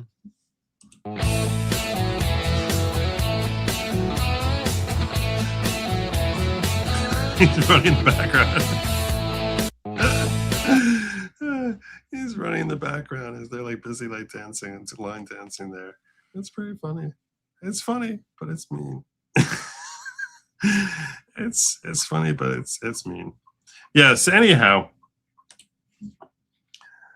but I'm curious about it. So you think that taking the shots there was the right call? Oh yeah, definitely. And definitely. No, it's split-second decision. You know, because if nobody fired and because they were worried about other people around. I mean, and this is going to sound cold, but that's their job to get shot if necessary. I'm sorry. Right. It's true. It's true. To protect the people in there. I mean, I'm sorry. That's their job. I didn't tell them to take that job. There had been all this talk about whether or not one of the officer who took a shot to the vest was shot by friendly fire, or you can see him in the one video that I saw. You can see him fire the shotgun. Let's see what you're sharing here. Okay. So it's the first one. That's the one that's a close up. They're not long. You can play them both. The first one's going to show him with the dog, real good. What happens with the dog, and that dog handler in me would have some words. That's all. Because what the hell, your dog is alerting to somebody there, and you're just like, "Oh, hey, what's going on?" And he literally comes out a second later. Yeah. Dog is like, "What the heck is going on here?" No, stop bothering the nice man. Yeah, no. That'd be racist if you went by him. Don't go over there. It looks like he's talking to the guy. Yeah, he does. This guy's like turns around. What the hell? He didn't even draw his gun yet. Look at him. That guy. I'm sorry. That guy should be fired. Yeah. That guy should be fired. Sorry, buddy. You failed. You didn't even draw your gun. You didn't do anything. You just kind of went like. That's astonishing. Oh my God. This is just a terrible, terrible, terrible look. This is a terrible look. How they're taking down the magnometers. Now, the second video that you share with us, I'm just curious. Is there anything different from what I shared? Because it looks the same to me. It should just be like a short video. Yeah, it's a 1 minute video, but I think it's it's just. I think that's the one where if you go through, you'll see like right here, you'll see him shoot like right at 5-6 seconds. You see him take the shot. He raises the gun and fires.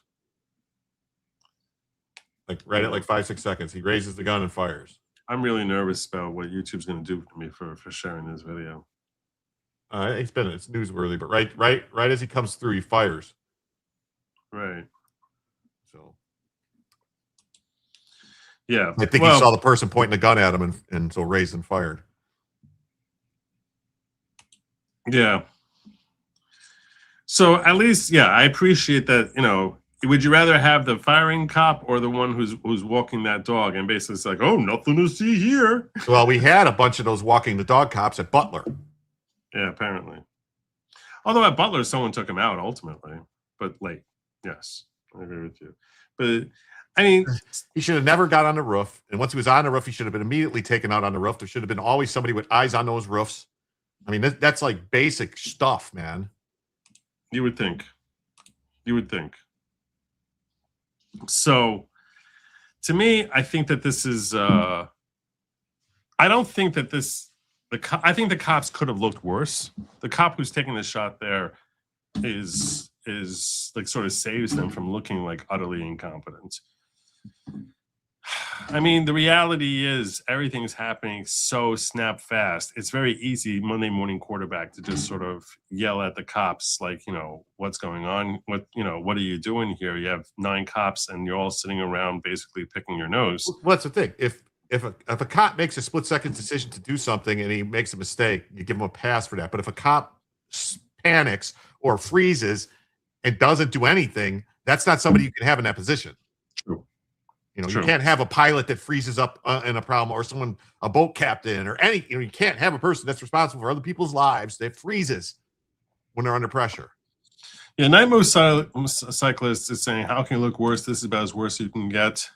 You have several standing by the wall, and what I would say to you is, we're watching like what is clearly the end of the shift. You saw them taking down the thing. They don't think anyone else is coming. They sort of feel like their night is wrapping up, and maybe that's wrong. Maybe they should, you know. Well, the thing didn't even really start yet.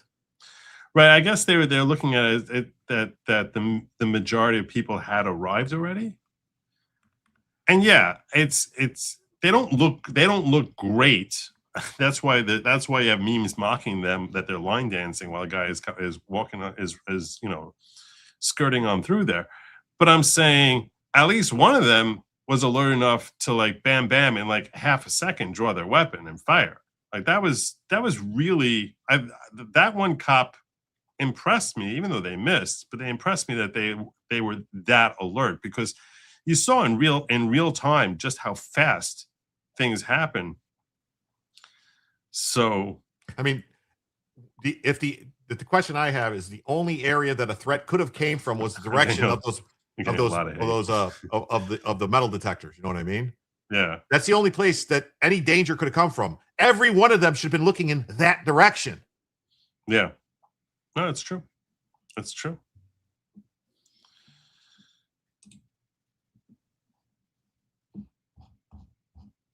Yeah. I feel as if I'm trying to be a realist about humans, and like, because of what happened, people are not being a realist about just the way humans are.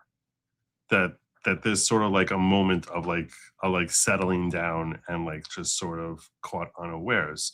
I'm not saying that this is fine police work by the you know, the other 8 people standing around picking their nose.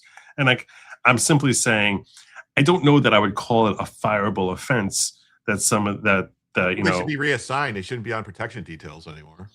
Right. And you could say that perhaps Secret Service should be overseeing that. You know what I'm saying? Like, when you have the President of the United States there, these are cops. These are not Secret Service who are there.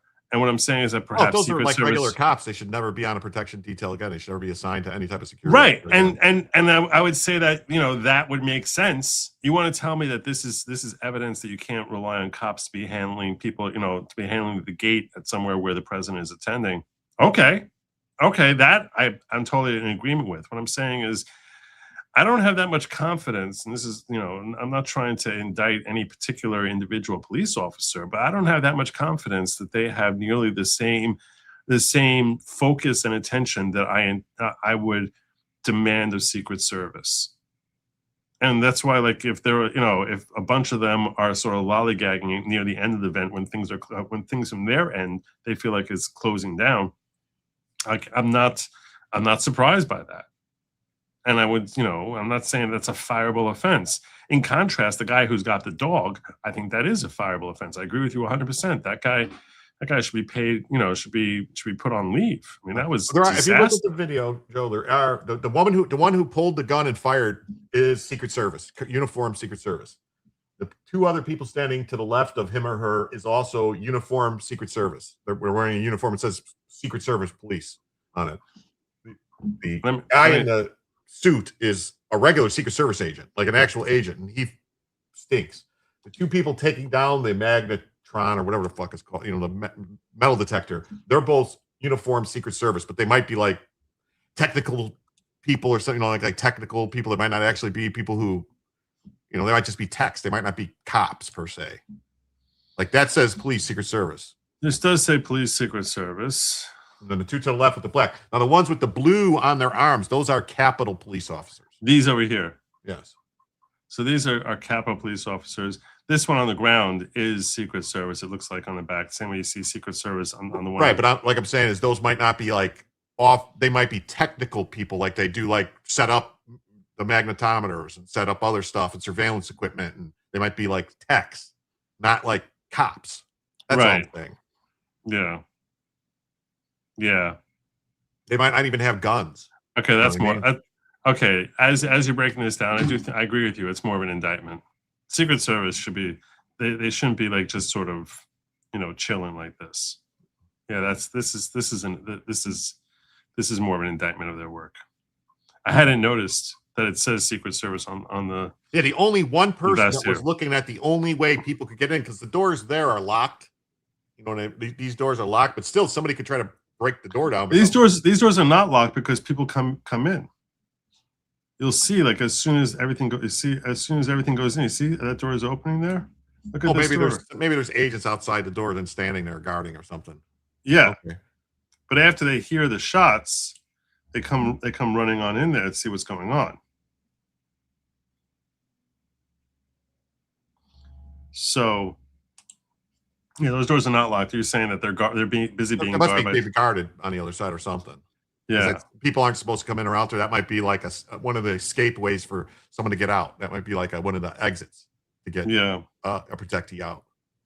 I do think that here's a thought that we should have, that in the event of something like this happening, I don't think you should have every agent abandoning this post here, because for all we there could be a second shooter behind who come running in afterwards. The first one come in like as a decoy, and then have the second one come in when all of them have their backs turned.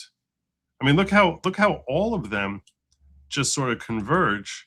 And there's only one doofus left. There's so many things about this that bother me. Like, what if it was somebody who had a bomb? Yeah. I mean, if it would have been somebody with a suicide vest. Okay, so there's Capitol Police. Oh, this is the guy who was shot, right? I don't know. She looks like she's dragging him away.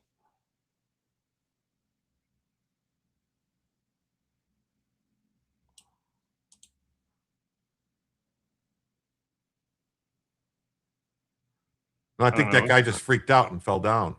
Oh, it's a woman, I think. Yeah. They went and hid in another room over there. So that's what they did. The Capitol Police went and hid in a room off to the side. Police were like, this is not our job. This is why we got Secret Service here. Hey, yeah. Shooting balls, so let's hide. Yeah.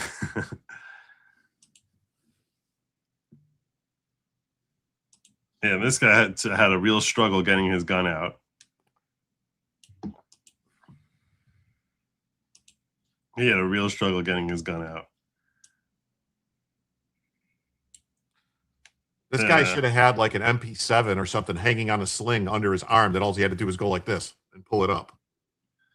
Yeah. let's watch in slow-mo.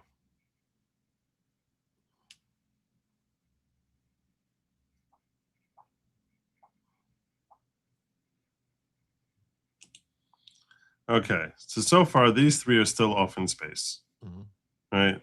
These are all Capitol Police, presumably. Yeah. These two are busy doing their job. These two, I don't know what the hell they're. He's making time with his girl over here or something, and this guy is actually eyes on the prize. We don't know what he's looking at. It could be that something is important that's grabbing his attention here. But their only mistake that's possible, I don't know if it happened or not. This person, when he saw the gun, immediately is supposed to yell "gun, gun, gun." Right. So I don't know if he did because there's no sound. He might have. Right. But we're seeing 6 Secret Service here. 6 Secret Service. 1, 2, I assume he's Secret Service. 3, 4, 5, 6. So 6 Secret Service, and yeah. You assume that they were yelling "gun, gun, gun," right? You assume. Although there's no reaction of people. There's no reaction from any of these people. That's what I'm saying. Like maybe they didn't.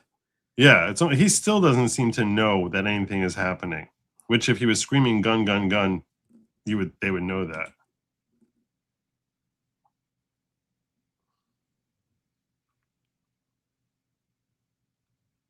Yeah, this is not a good look.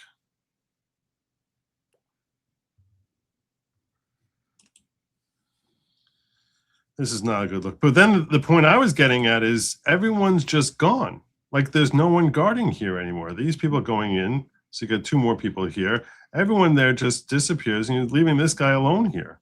Like, yeah, somebody could have walked in behind him. This could have been a whole diversion. And then 2 guys could have came in with actual real guns and just started laying waste to everybody.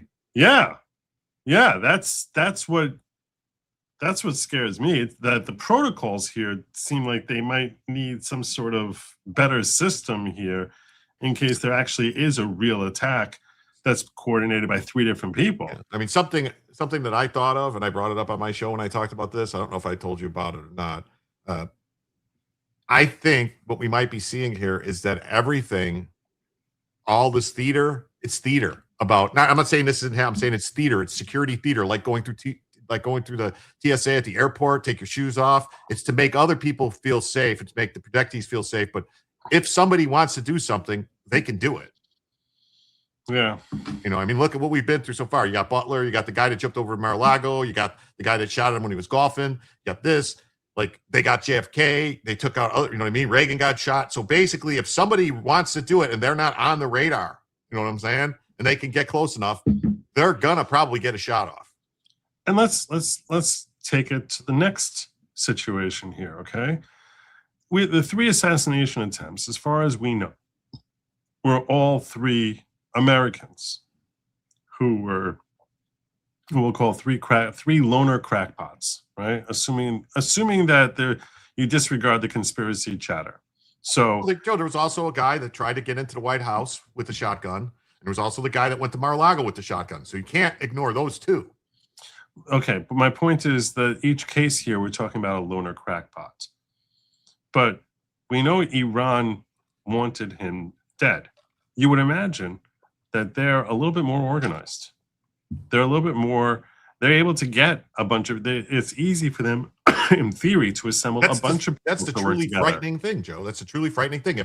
If a dedicated, smart team that can plan it out and had, watch the movie JFK, triangulation of fire, all like what Joe Pesci was saying. If somebody actually did that, I don't think the Secret Service could stop them.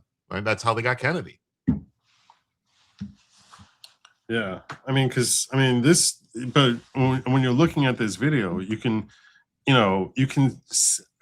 as laypersons, I as an idiot who knows nothing about how to conduct some sort of raid attack, has 0 training, and I see an obvious flaw here.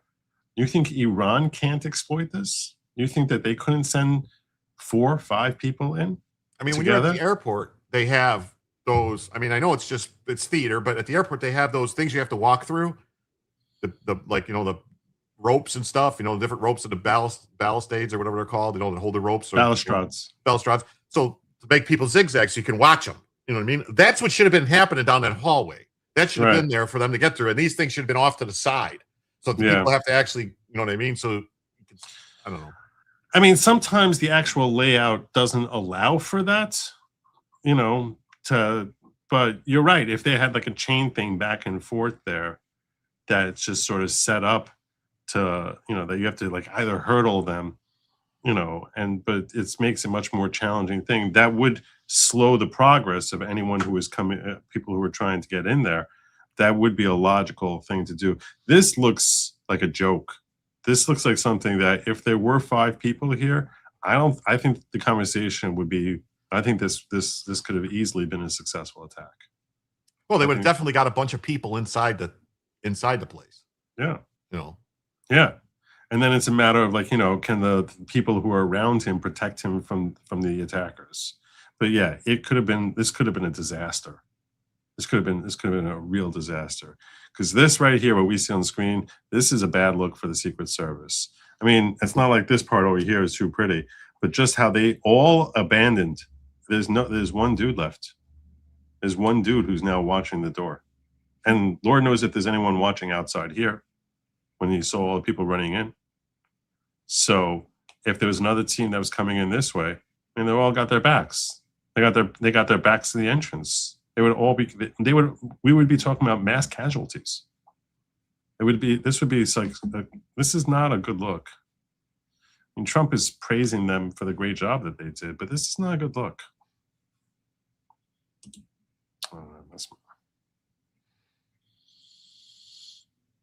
I don't know. Yeah, it should have been the hotel should have been completely locked down. Yeah. Like, you know, nobody should have got within a block of the hotel without them knowing who they were, their background. And you just jumped on a train and went to Chicago and then came to DC and stayed here for just 2 nights and you're not attending the thing. Why are you here?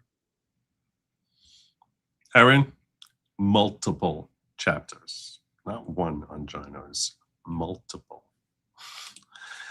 Kimmy, watch 3 female officers against the wall. They run, trip, and fall. They're Capitol Police. I don't expect anything from Capitol Police.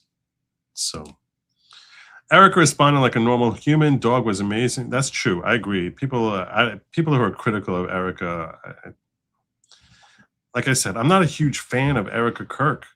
I'm not at all a huge fan of hers. I have like little. I don't care either way. It just feels so gross the way people are routinely trying to find things to basically attack her on. I mean, she reacted how anybody who just lost their husband in a shooting would act if they were at a place and all of a sudden a shooting breaks out where they're supposed to be safe. And they think there's no way that, you know, so yeah, she was like, I just want to go home. I mean, yeah, I would probably said the same thing. I just want to go home. Yeah. With Erica Kirk. The officer got off 5 shots. He was also the one who got hit by the buckshot. Oh, okay. So I guess Cole got him rather than him getting Cole. So I don't know how it is that guy is still alive and wasn't put down in the moment. I mean, I guess they say he was tackled. I'm kind of glad he's alive because then they can't try and wipe his history and say, oh no, he was really a Republican. Like they did with the Butler kid. That's actually Sherry Lou who said exactly what you just said. The officer that was doing the shooting was the one shot. That's the reason for the circle on the video. Oh, okay. Joe, the cop shoots them from the other side of the room. You can see the muzzle flash. Secret Service is lying. Good to see you, by the way. Good to see you. How you been, GMB? It's been a minute. It's good to see you. Every once in a while, I see some of these old faces that I haven't seen in a minute, and it's very heartwarming. We used to always do later streams, Joe. Did I remember always seeing you at like 1 a.m. Did I? I don't remember that at all. I don't remember that at all. Okay, maybe I'm making it up. I think you're totally making that up. These are things that never happen. A couple times I did 24-hour streams, but those were like, you know, that's when I was like running like a campaign. I may never have to do a 24-hour stream because I said I would do one when I get 10,000 subs. So I don't think I'll ever get there. So I think you will. Why wouldn't you? I just don't. I don't think I'll ever grow. I mean, I'm just growing slow and steady, you know, like 100 subs a month. Yeah, so? Well, it'll take 10 years then. 8. And I think you probably go. Who's going to want to see me when I'm like, listen, you candy kids, go over here and I'll tell you, get off my lawn. Get. Back in my day. Pull a mask off and say, if it wasn't for those meddling kids, you would have gone away with it. Yeah. So, yeah. So that was not a pretty moment for the Secret Service. Definitely not a good moment for them. I didn't have my locals chat open. Make sure that I'm on top of that, because that's an important thing.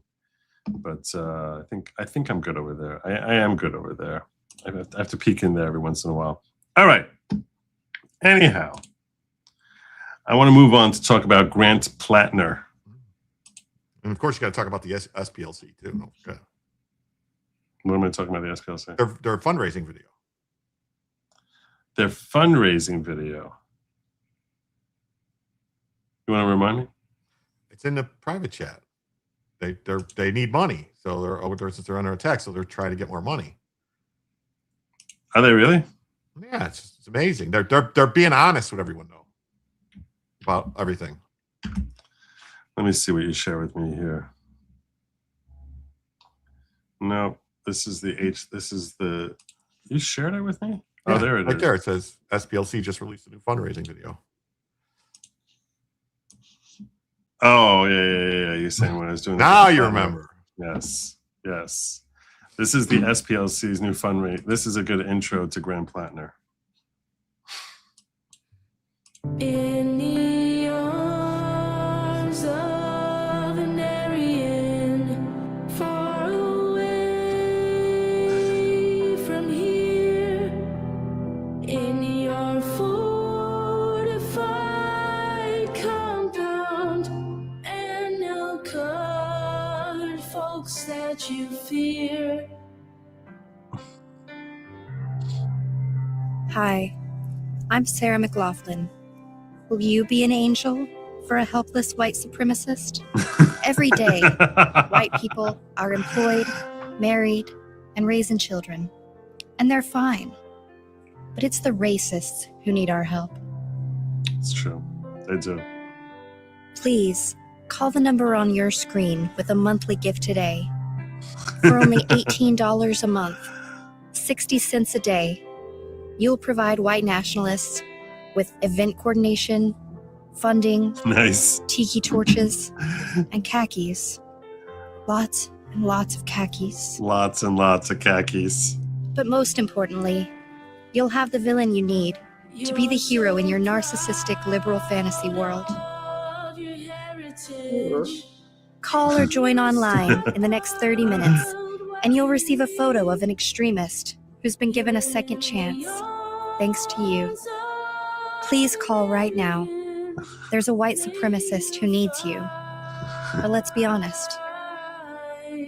You need him more. No, those are facts. I know that guy. That's Dave Landau. He's funny. He's a funny guy. That is pretty funny. Well done. Well done indeed. Well, you may not be familiar with this guy because he's only been circulating in leftist circles. Before I get into him, you need to understand what's going on in the great state of Maine. Well, I don't know if we should call it the great state of Maine. We'll call it the moderately okay state of Maine. So, because they've gone hardcore blue. Well, I don't understand why. I'm sorry, but I don't understand why Mills dropped out. I really don't. I don't. Like, she claims she didn't have money. You're meaning to tell me that the Democrat Senate people decided that they wanted to support Nazi dude instead of Janet Mills? Democrat Maine Governor Janet Mills has dropped out of the race for U.S. Senate. Mills previously went viral after President Trump called her out to her face for refusing to comply with his executive order banning men from women's sports. 1 year later, Mills says she has to suspend her campaign for U.S. Senate because she doesn't have the financial resources. She dropped out just weeks before her Democratic primary against Grant Plattner. Quote, while I have the drive and passion, well, I think we have a clip here. While I have the drive and passion, commitment, experience, and above all else, the fight to continue on, I very simply do not have the one thing that political campaigns unfortunately require today, the financial resources, she said. This is Trump calling her out. The NCAA has complied immediately, by the way. That's good. But I understand Maine. Is Maine here, the governor of Maine? Are you not going to comply with it? I'm complying with state and federal laws. Well, we are the federal law. Well, you better do it. You better do it because you're not going to get any federal funding at all if you don't. And by the way, your population, even though it's somewhat liberal, although I did very well there, your population doesn't want men playing in women's sports. So you better comply because otherwise you're not getting any federal funding. Every state, good. I'll see you in court. I look forward to that. That should be a real easy one. And enjoy your life after governor because I don't think you'll be in elected politics. The NCAA. Well, apparently his prediction came true because she's not going to be elected in politics. In lieu thereof, they've gone with Grant Plattner. Yeah, this was just like a year and a half ago that happened between Trump and her. It wasn't that long ago. It was during his first year. Yeah. We should I had here I kind of when I reset everything, I sort of lost one of the main links that I had here as to who he is. But I guess this one that I have, I guess this one.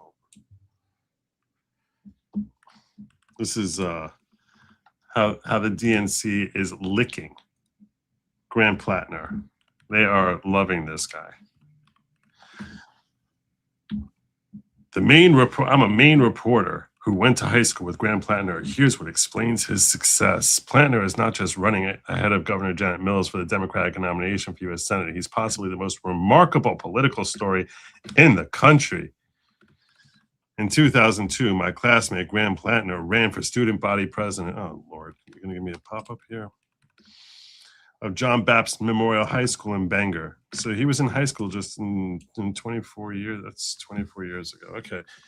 I remember watching him in our auditorium debate his fellow candidates. He was a radical, wearing revolutionary proletarian costume, overalls, and red armband. When I asked him about this recently, he told me he thought he had a history presentation to give that day. I don't recall the issues they discussed, but I do remember Plattner proposing collective action to overturn some school policy, saying something along the lines of, they can't suspend us all. The history teacher serving as moderator interjected to remind Plattner and everyone else that, yes, in fact, they could. Students elected the safe candidate, a future chiropractor. But Plattner had other outlets. Look at how how this writer, what's this writer's name? Josh Keefe, is sitting here just like on his knees praising Grant Plattner. Students elected a safe candidate. Around that time, he skipped school to protest the coming Iraq war with President George Bush, visited our local airport, and was forcibly removed by the Secret Service. In the high school yearbook, our class voted him most likely to start a revolution.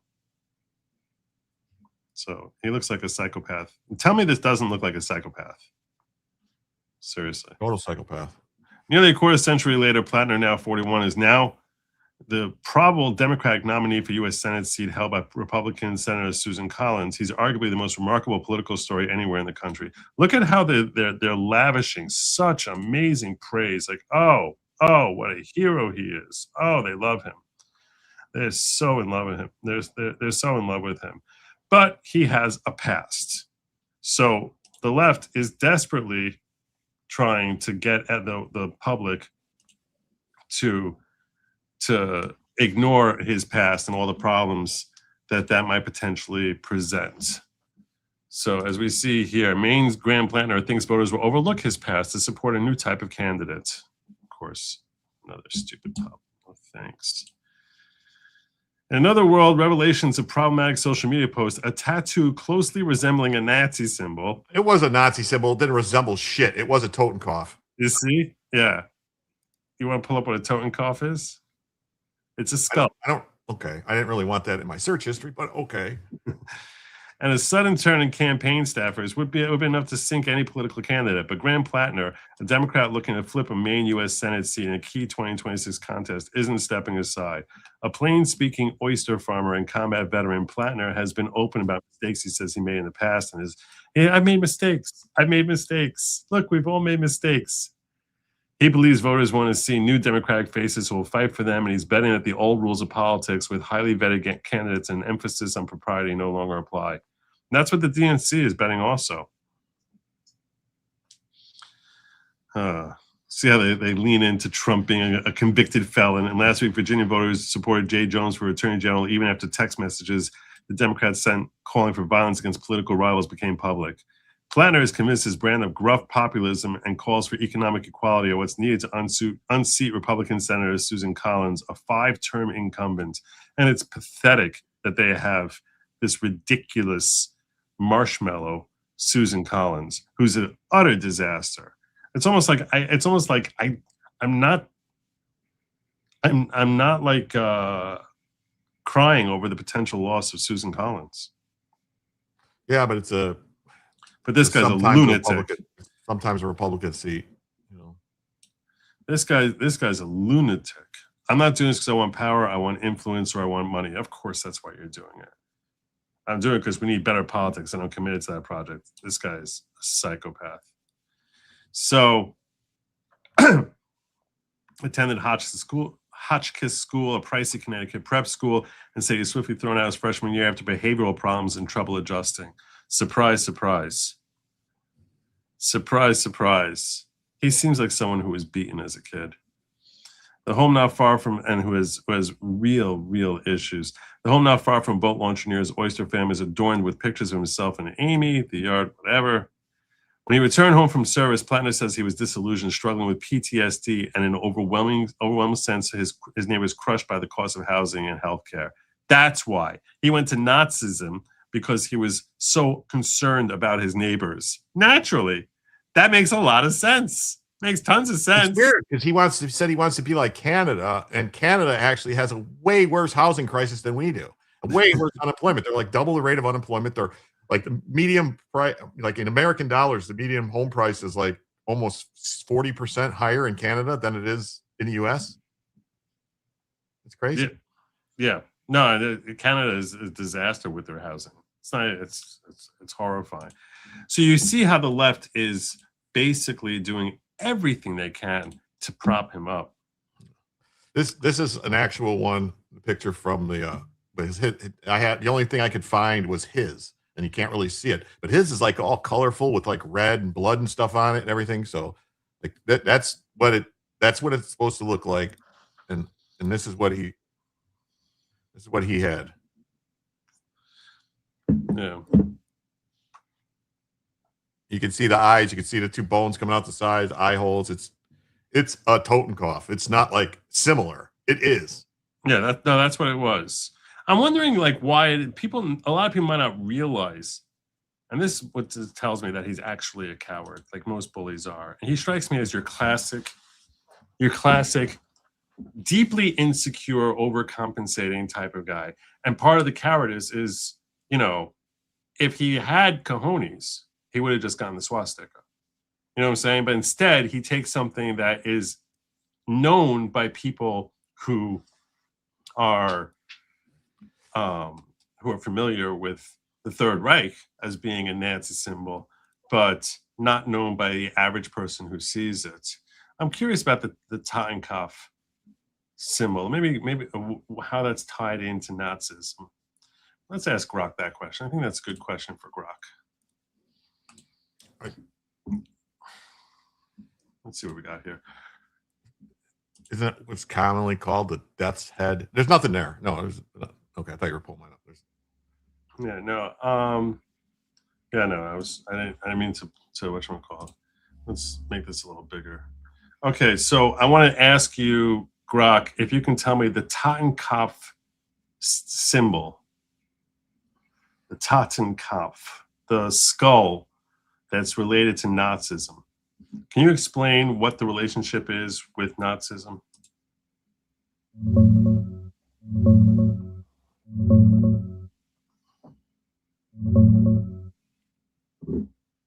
The Totenkopf, or Death's Head Skull, predates Nazism by centuries. It was used by Prussian hussars in the 1700s under Frederick the Great, then by Black Brunswickers in the Napoleonic Wars as a symbol of defiance or mourning. The Nazis picked it up early. Hitler's bodyguard unit adopted it, and when that grew into the SS, it became their cap insignia. Heinrich Himmler said it reminded SS men to be ready to die for the cause. Specifically, the SS Totenkopfverbände, the guys who ran the concentration camps, wore it on their collar tabs. Parts of that unit later became the 3rd SS Panzer Division, Totenkopf, which committed war crimes on the Eastern Front. So the link to Nazism isn't that they invented the symbol, it's that they turned it into the logo of their most ruthless death machine. After the war, neo-Nazis kept using it for exactly that reason, which is why it sets off alarms today. That's the relationship. Yeah. Can you also, with respect to Grant Plattner, can you give me a link to the Politico article about Plattner reshuffling his campaign and sending out NDAs?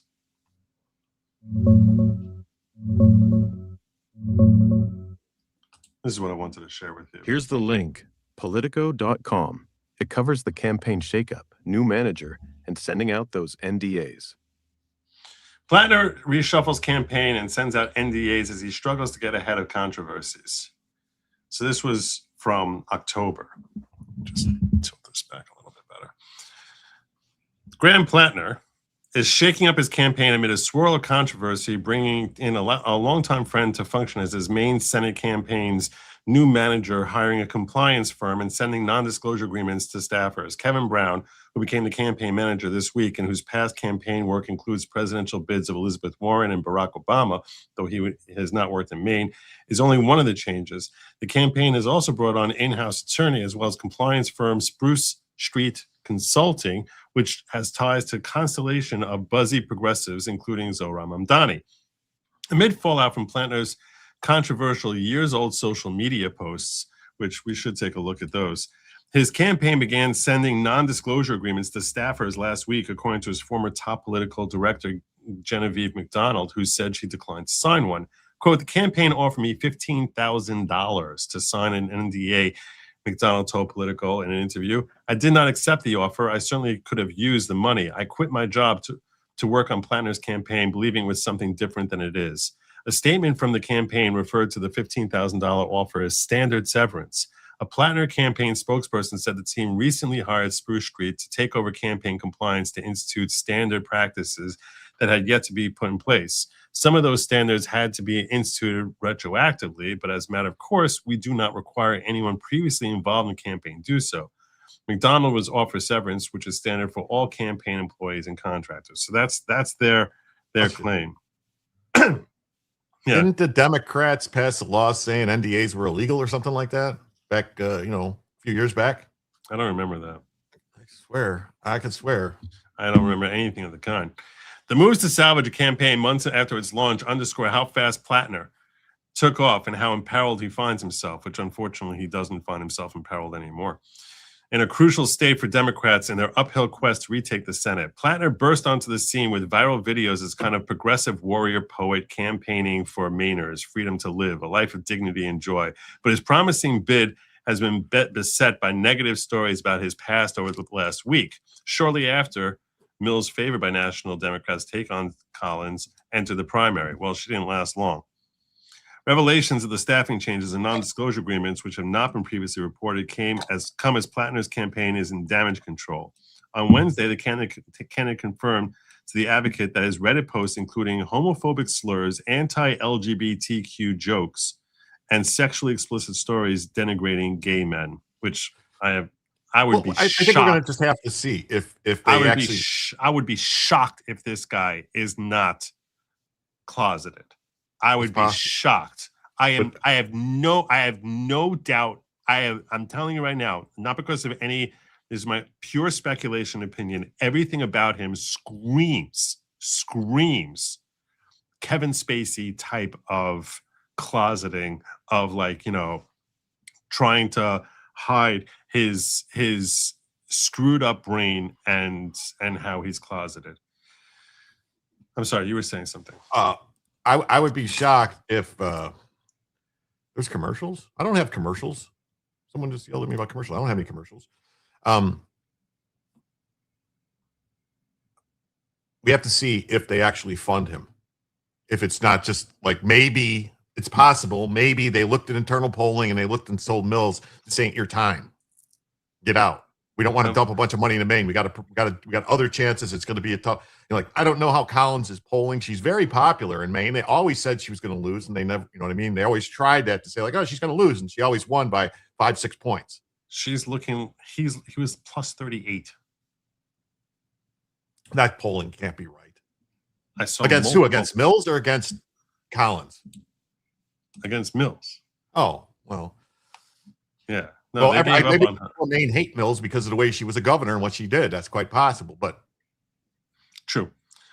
That follows Plattner expressing regret over getting a Nazi symbol tattooed on his chest 20 years ago, along with previously unearthed offensive Reddit posts, including one from 2013 downplaying sexual assault in the military, and another since deleted 2018 one suggests violence is necessary to enact social change. That's who this lunatic is. He promoted violence for social change. He is a lunatic, this guy. I mean, it's not that far of a journey from Nazi to communist. Yeah. Plattner has apologized for the post and said they do not represent his growth in recent years. This is the new symbol that he got to try and mask who he actually is, because I think he's very adept at masking. Well, he only got this tattoo covered up after it all came out. He went and got it immediately done. Like, oh shit, they know about it. I got to get it covered. Yeah. Brown, the new campaign manager, declined to comment on the record. The non-disclosure agreement first circulated among the Senate Democrat hopeful campaign in the hours after he came under fire for those Reddit posts last week. The paperwork sent electronically by campaign contractor Sunday to McDonald, who resigned 2 days earlier, was voided by the campaign at 7:04 p.m. Wednesday, several days after she had already resigned, and hours after Politico requested comment from the campaign on its use of NDAs. The NDA, titled Graham for Maine NDA PDF, was sent by Victoria Perrone, a political compliance expert and Spruce Street president and founder. Perrone, reached by phone, confirmed Plattner was a client, but would not comment further. McDonald said she understood the financial offer to be conditional on her signing the NDA. She provided a screenshot of a text message from Perrone suggesting Monday that if McDonald could, quote, get it back to me before the end of the day, I can get your payments out the door. So obviously, I'm not getting your payments unless you sign the NDA.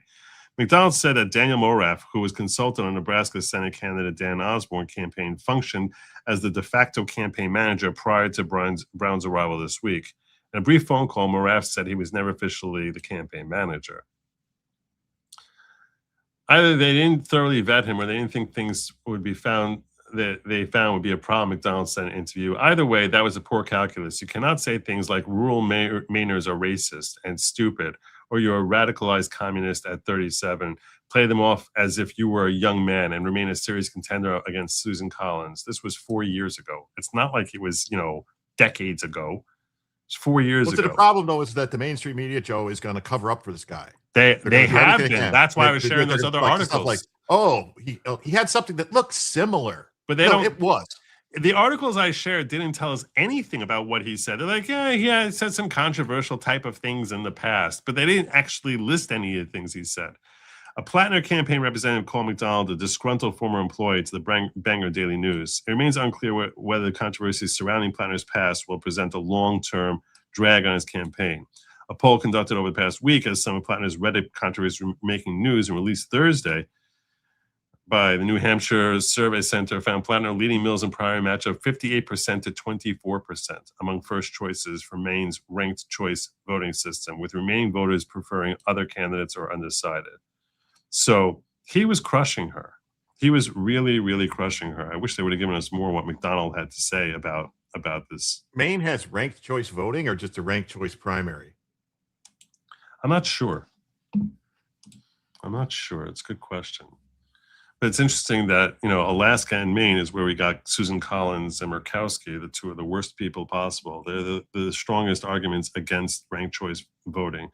Here is Senator Van Hollen, Democrat Senator Van Hollen, talking about why he supports Graham Plattner, despite all the controversy around him. The dude has not had a Nazi tattoo. I mean, let's be clear about what's going on here. I mean, is that How do you view that? I mean, it seems to be at least somewhat disqualifying in traditional. Certainly historically. So look, I mean, let's take a couple issues, including the comments he's made in the past. I mean, he's been very clear. No, he won't say what those comments were. It was like misogynistic. He was saying that women are at fault if they get sexually assaulted.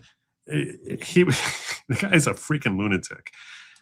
That he went into combat on behalf of the United States. He went through a really rough period. Yeah. PTSD type period. Boo-hoo. So that's why he turned to Nazism.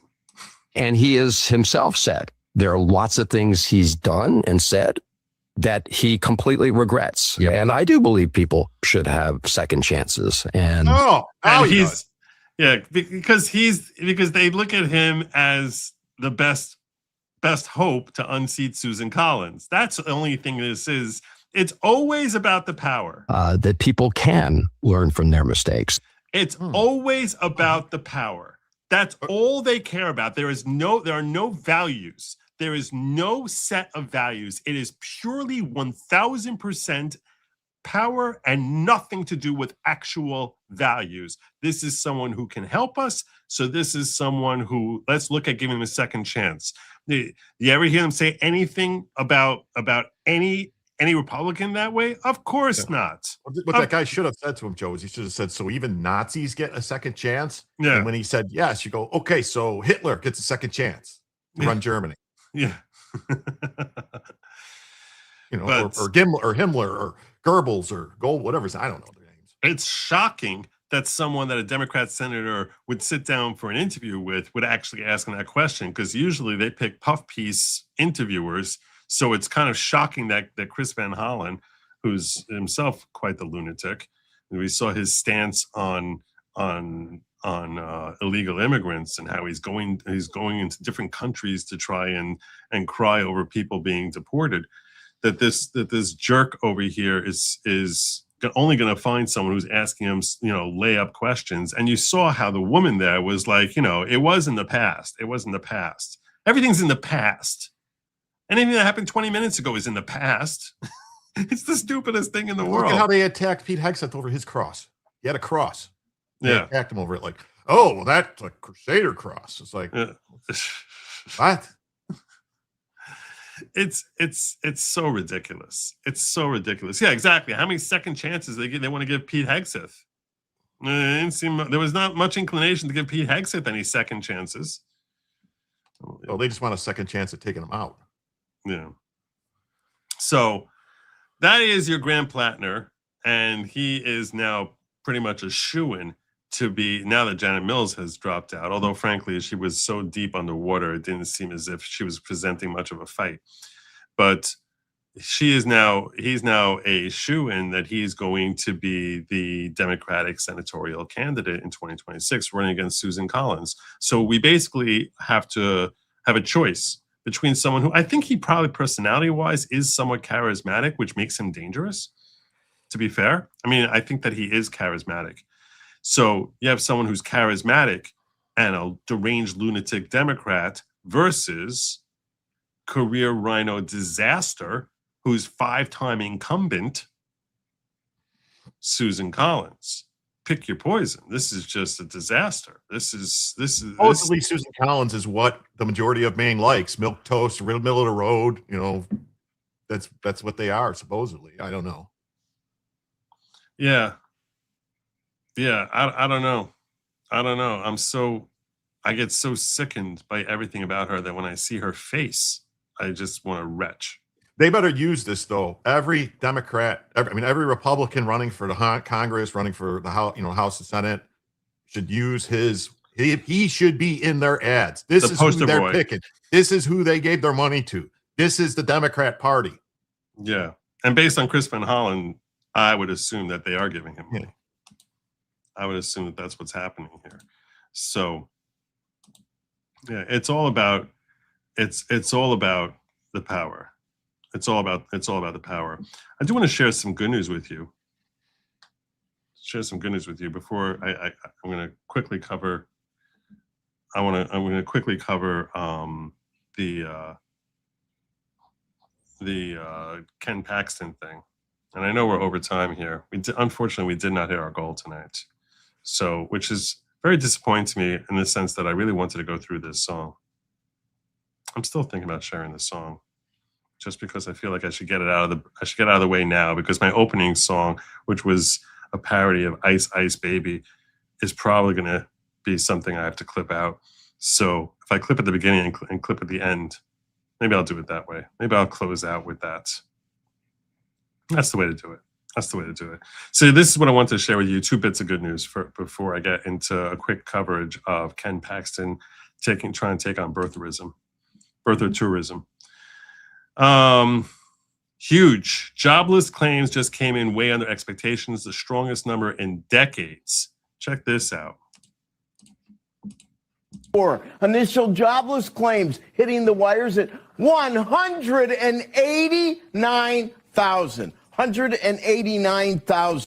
Now, when you just hear a number like that, you can't appreciate how great a number that is, that we have only 189,000 unemployed.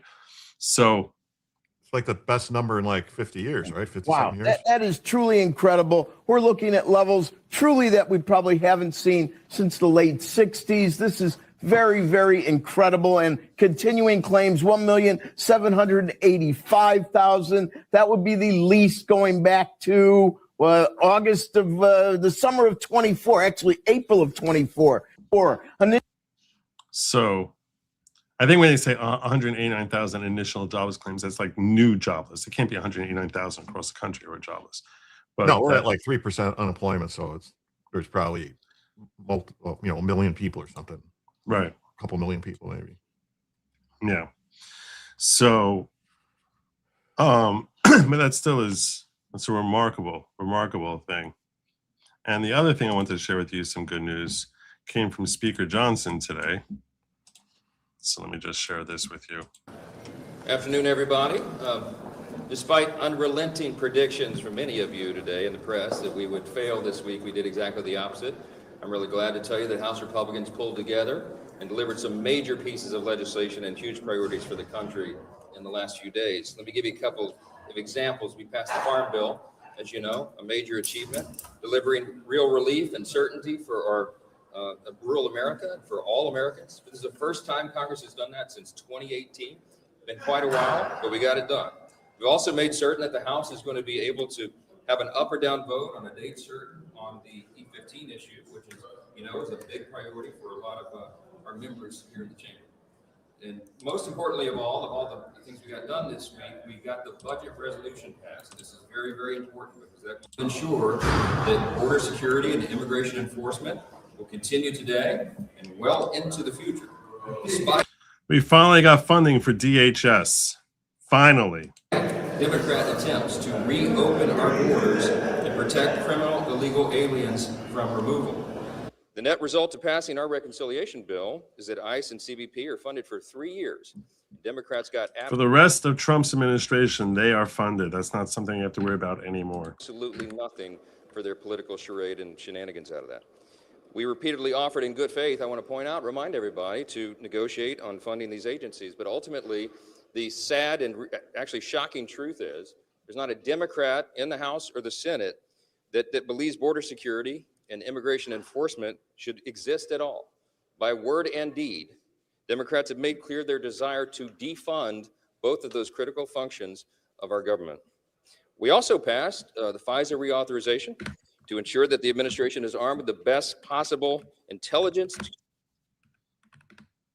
FISA reauthorization, that's what they get. To continue eliminating terrorists and defending our homeland. Oh. We pray that the Senate can now pass our FISA bill as quickly as possible, and they're deliberating over that right now. Now, I just want to say this. Sometimes the process around here is cumbersome. That's the way this works, but in spite of... Yeah, you suck.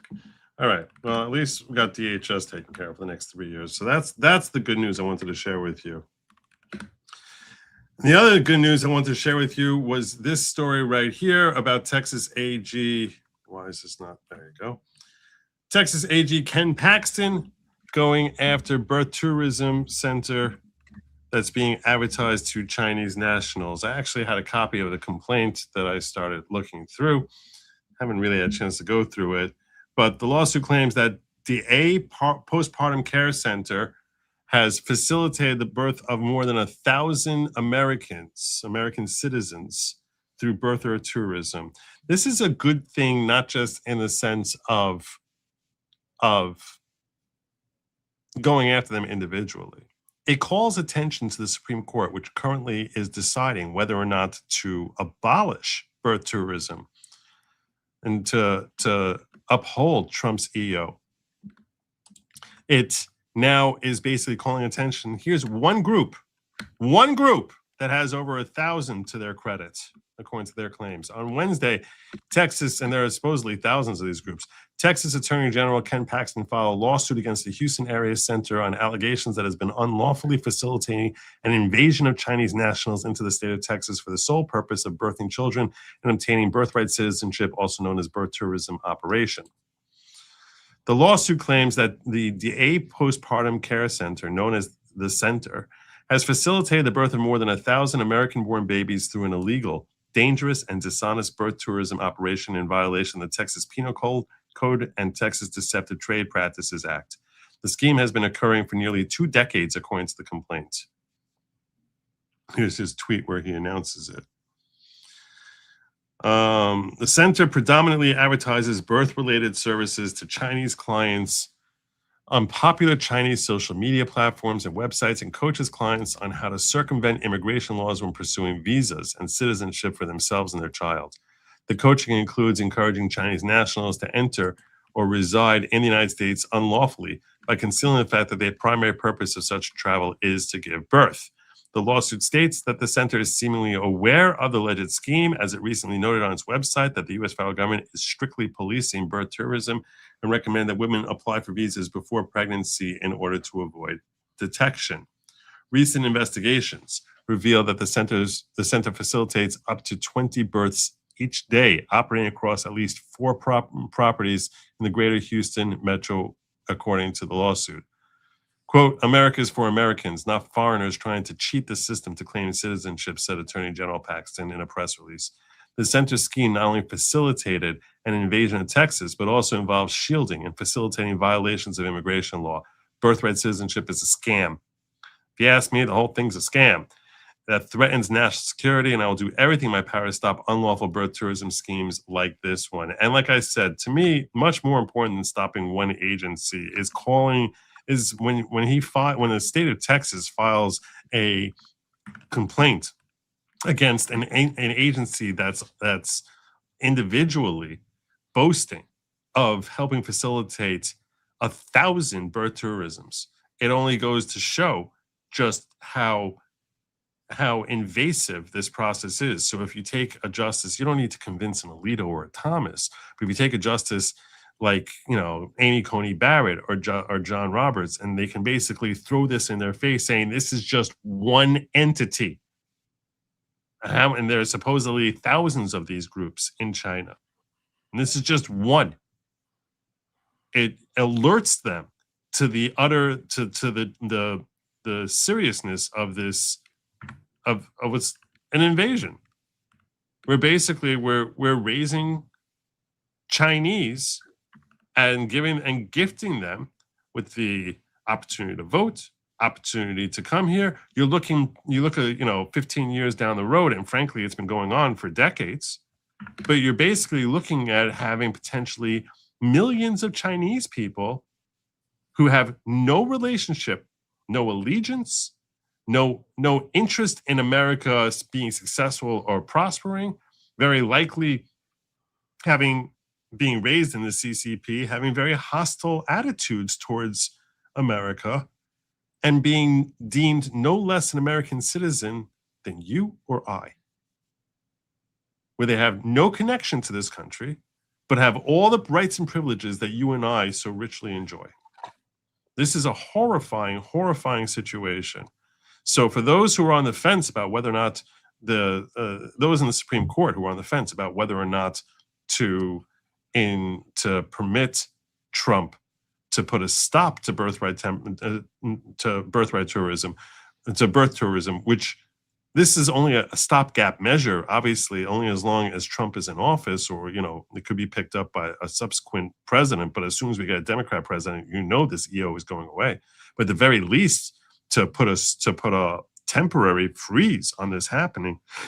And frankly, there are plenty of legal arguments to support the notion that he is fully empowered to put a hold on it. So this is an important, this helps alert the Supreme Court. And for that, I commend Ken Paxton, as I often do, because he does a great job in understanding the political climate and acting in and bringing different actions to help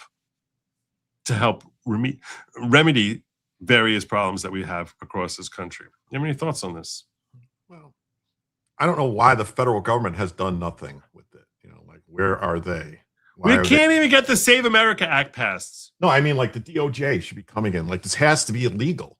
This can't be legal. How is it legal to do this? To set up things, come in here, have a baby, make it a citizen. How is that legal?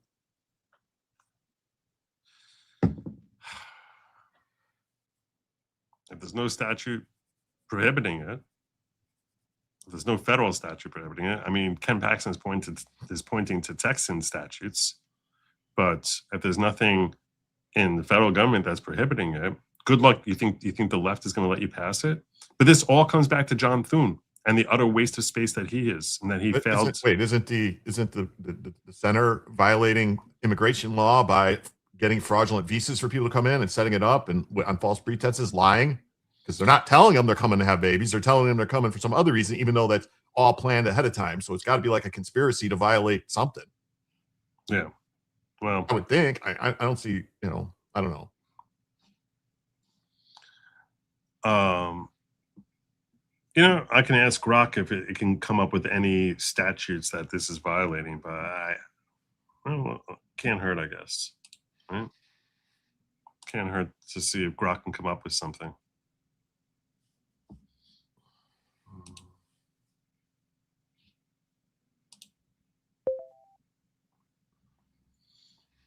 Hey, Grok. Hey, what's up? Can you share with me if you can find any federal statutes that may be violated by a company engaging in birth tourism?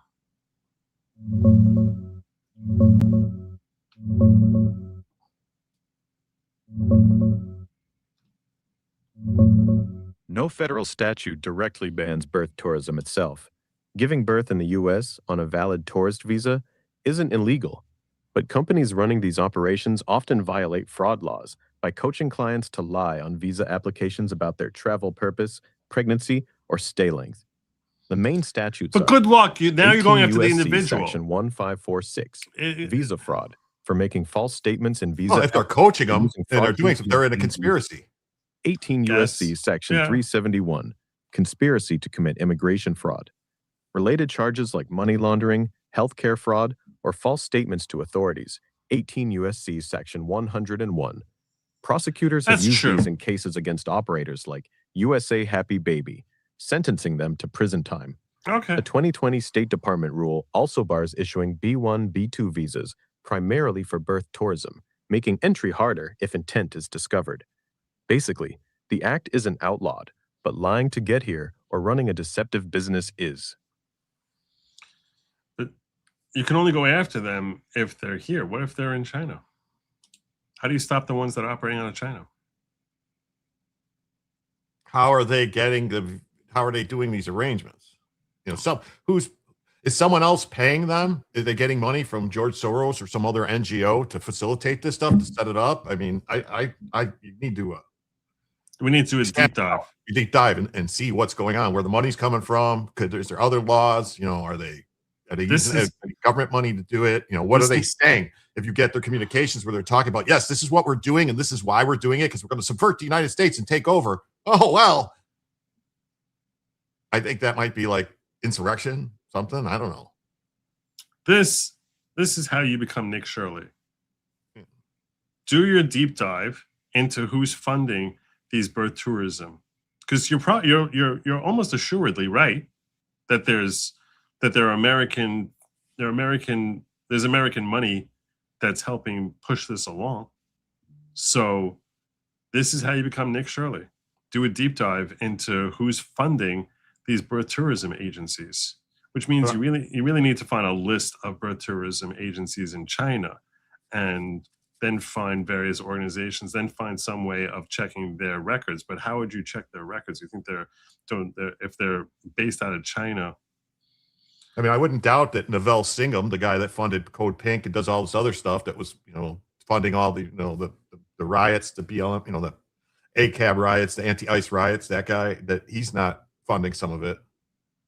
He's He's a Chinese, he's a CCP billionaire. Yeah. After Supreme Court ruling, and we know you can't swear in any Congress, man or woman, to Congress from any state that don't follow Supreme Court ruling. That's Louisiana, Mississippi. I don't know about that. Congress can swear in whoever they want. Congress sets their own rules. Yeah, and also, I'm not sure which ruling you're referring to them not following. Even if that were true, I agree with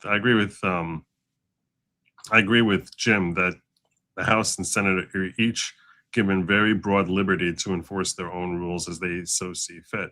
But the question becomes, and this is part of the reason I'm angry with John Thune, because he could have abolished the filibuster and should have. And the Save America Act is unofficially dead. It's terrible. You could have just did the standing filibuster, make them stand there and talk, and when they're done talking and no one's talking, pass the bill. I don't get it. He's scum.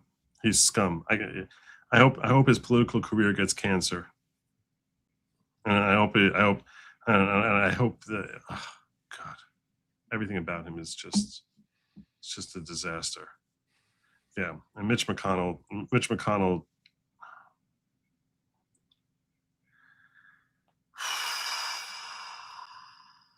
These people are scum.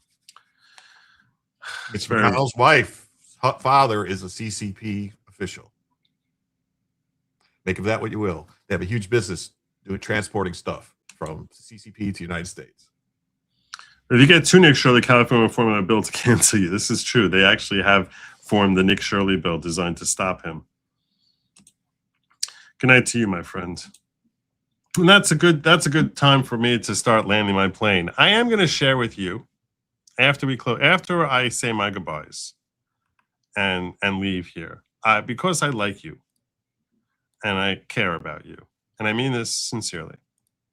After I leave, I'm going to share with you a song, and it was created by Brian Coyne 6700.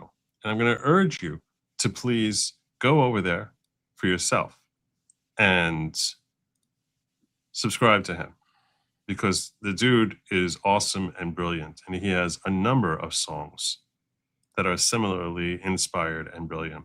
It's on YouTube. You can find him there. Brian Coyne. Coyne is spelled Coyne. And I'm going to urge you to check him out, and Brian is spelled with a Y, not an I. So it's B-R-Y. I'll add a link. I also need to add a link for Jim over here.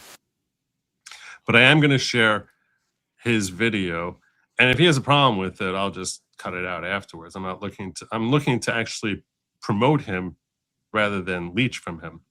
So that's why I'm going to share with you, because this was really funny. And this is a song that, like I said, if we had hit a goal tonight, I would have actually been singing along to it, like the original lyrics. But yeah, this is just a great song that I found in my timeline, and I was like, this is just amazing. This is just really, really amazing.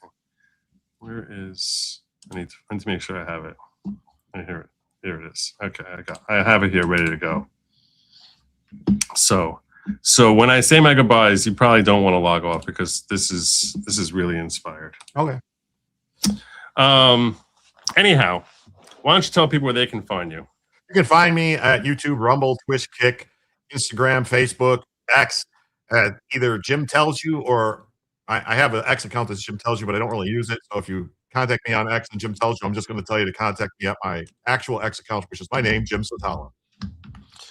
And I'm going to urge me basically nightly at around 7 o'clock at night is what's been happening lately because the saint that is Robert Correa has been so kind to raid me pretty much anytime I have a stream going at when he ends. So that's really boosted me up.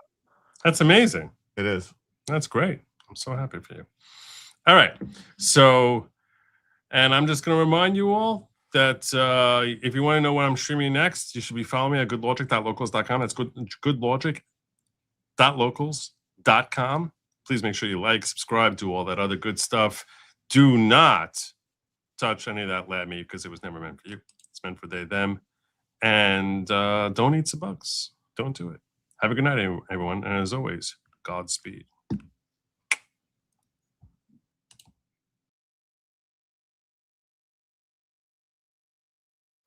We begin tonight with the Supreme Court striking down affirmative action and reshaping college admissions.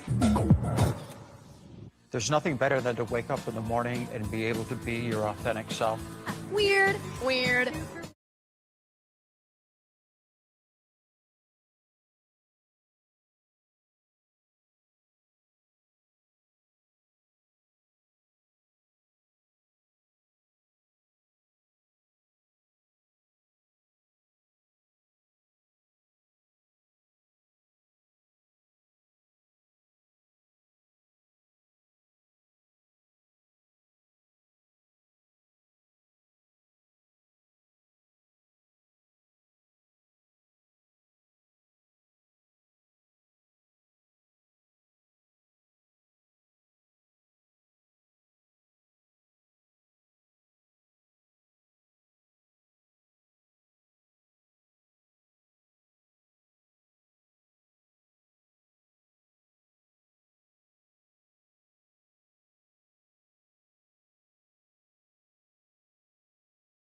I don't know if I want to do all of that content. That's a lot of content, right?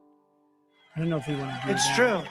Let's see. Everything woke turns to shit. Okay? It's true. It's true. Look at what's happening. We hear it all says, isn't it supposed to be an imminent threat? Okay, so true threats, it depends on the threat. It's the end of the road, yes, we know it. It's the end of the road, yes, we know it. It's the end of the road, yes, we know it. And I feel fine. It's the end of the road, yes, we know it. It's the end Take that for a minute. With a threat,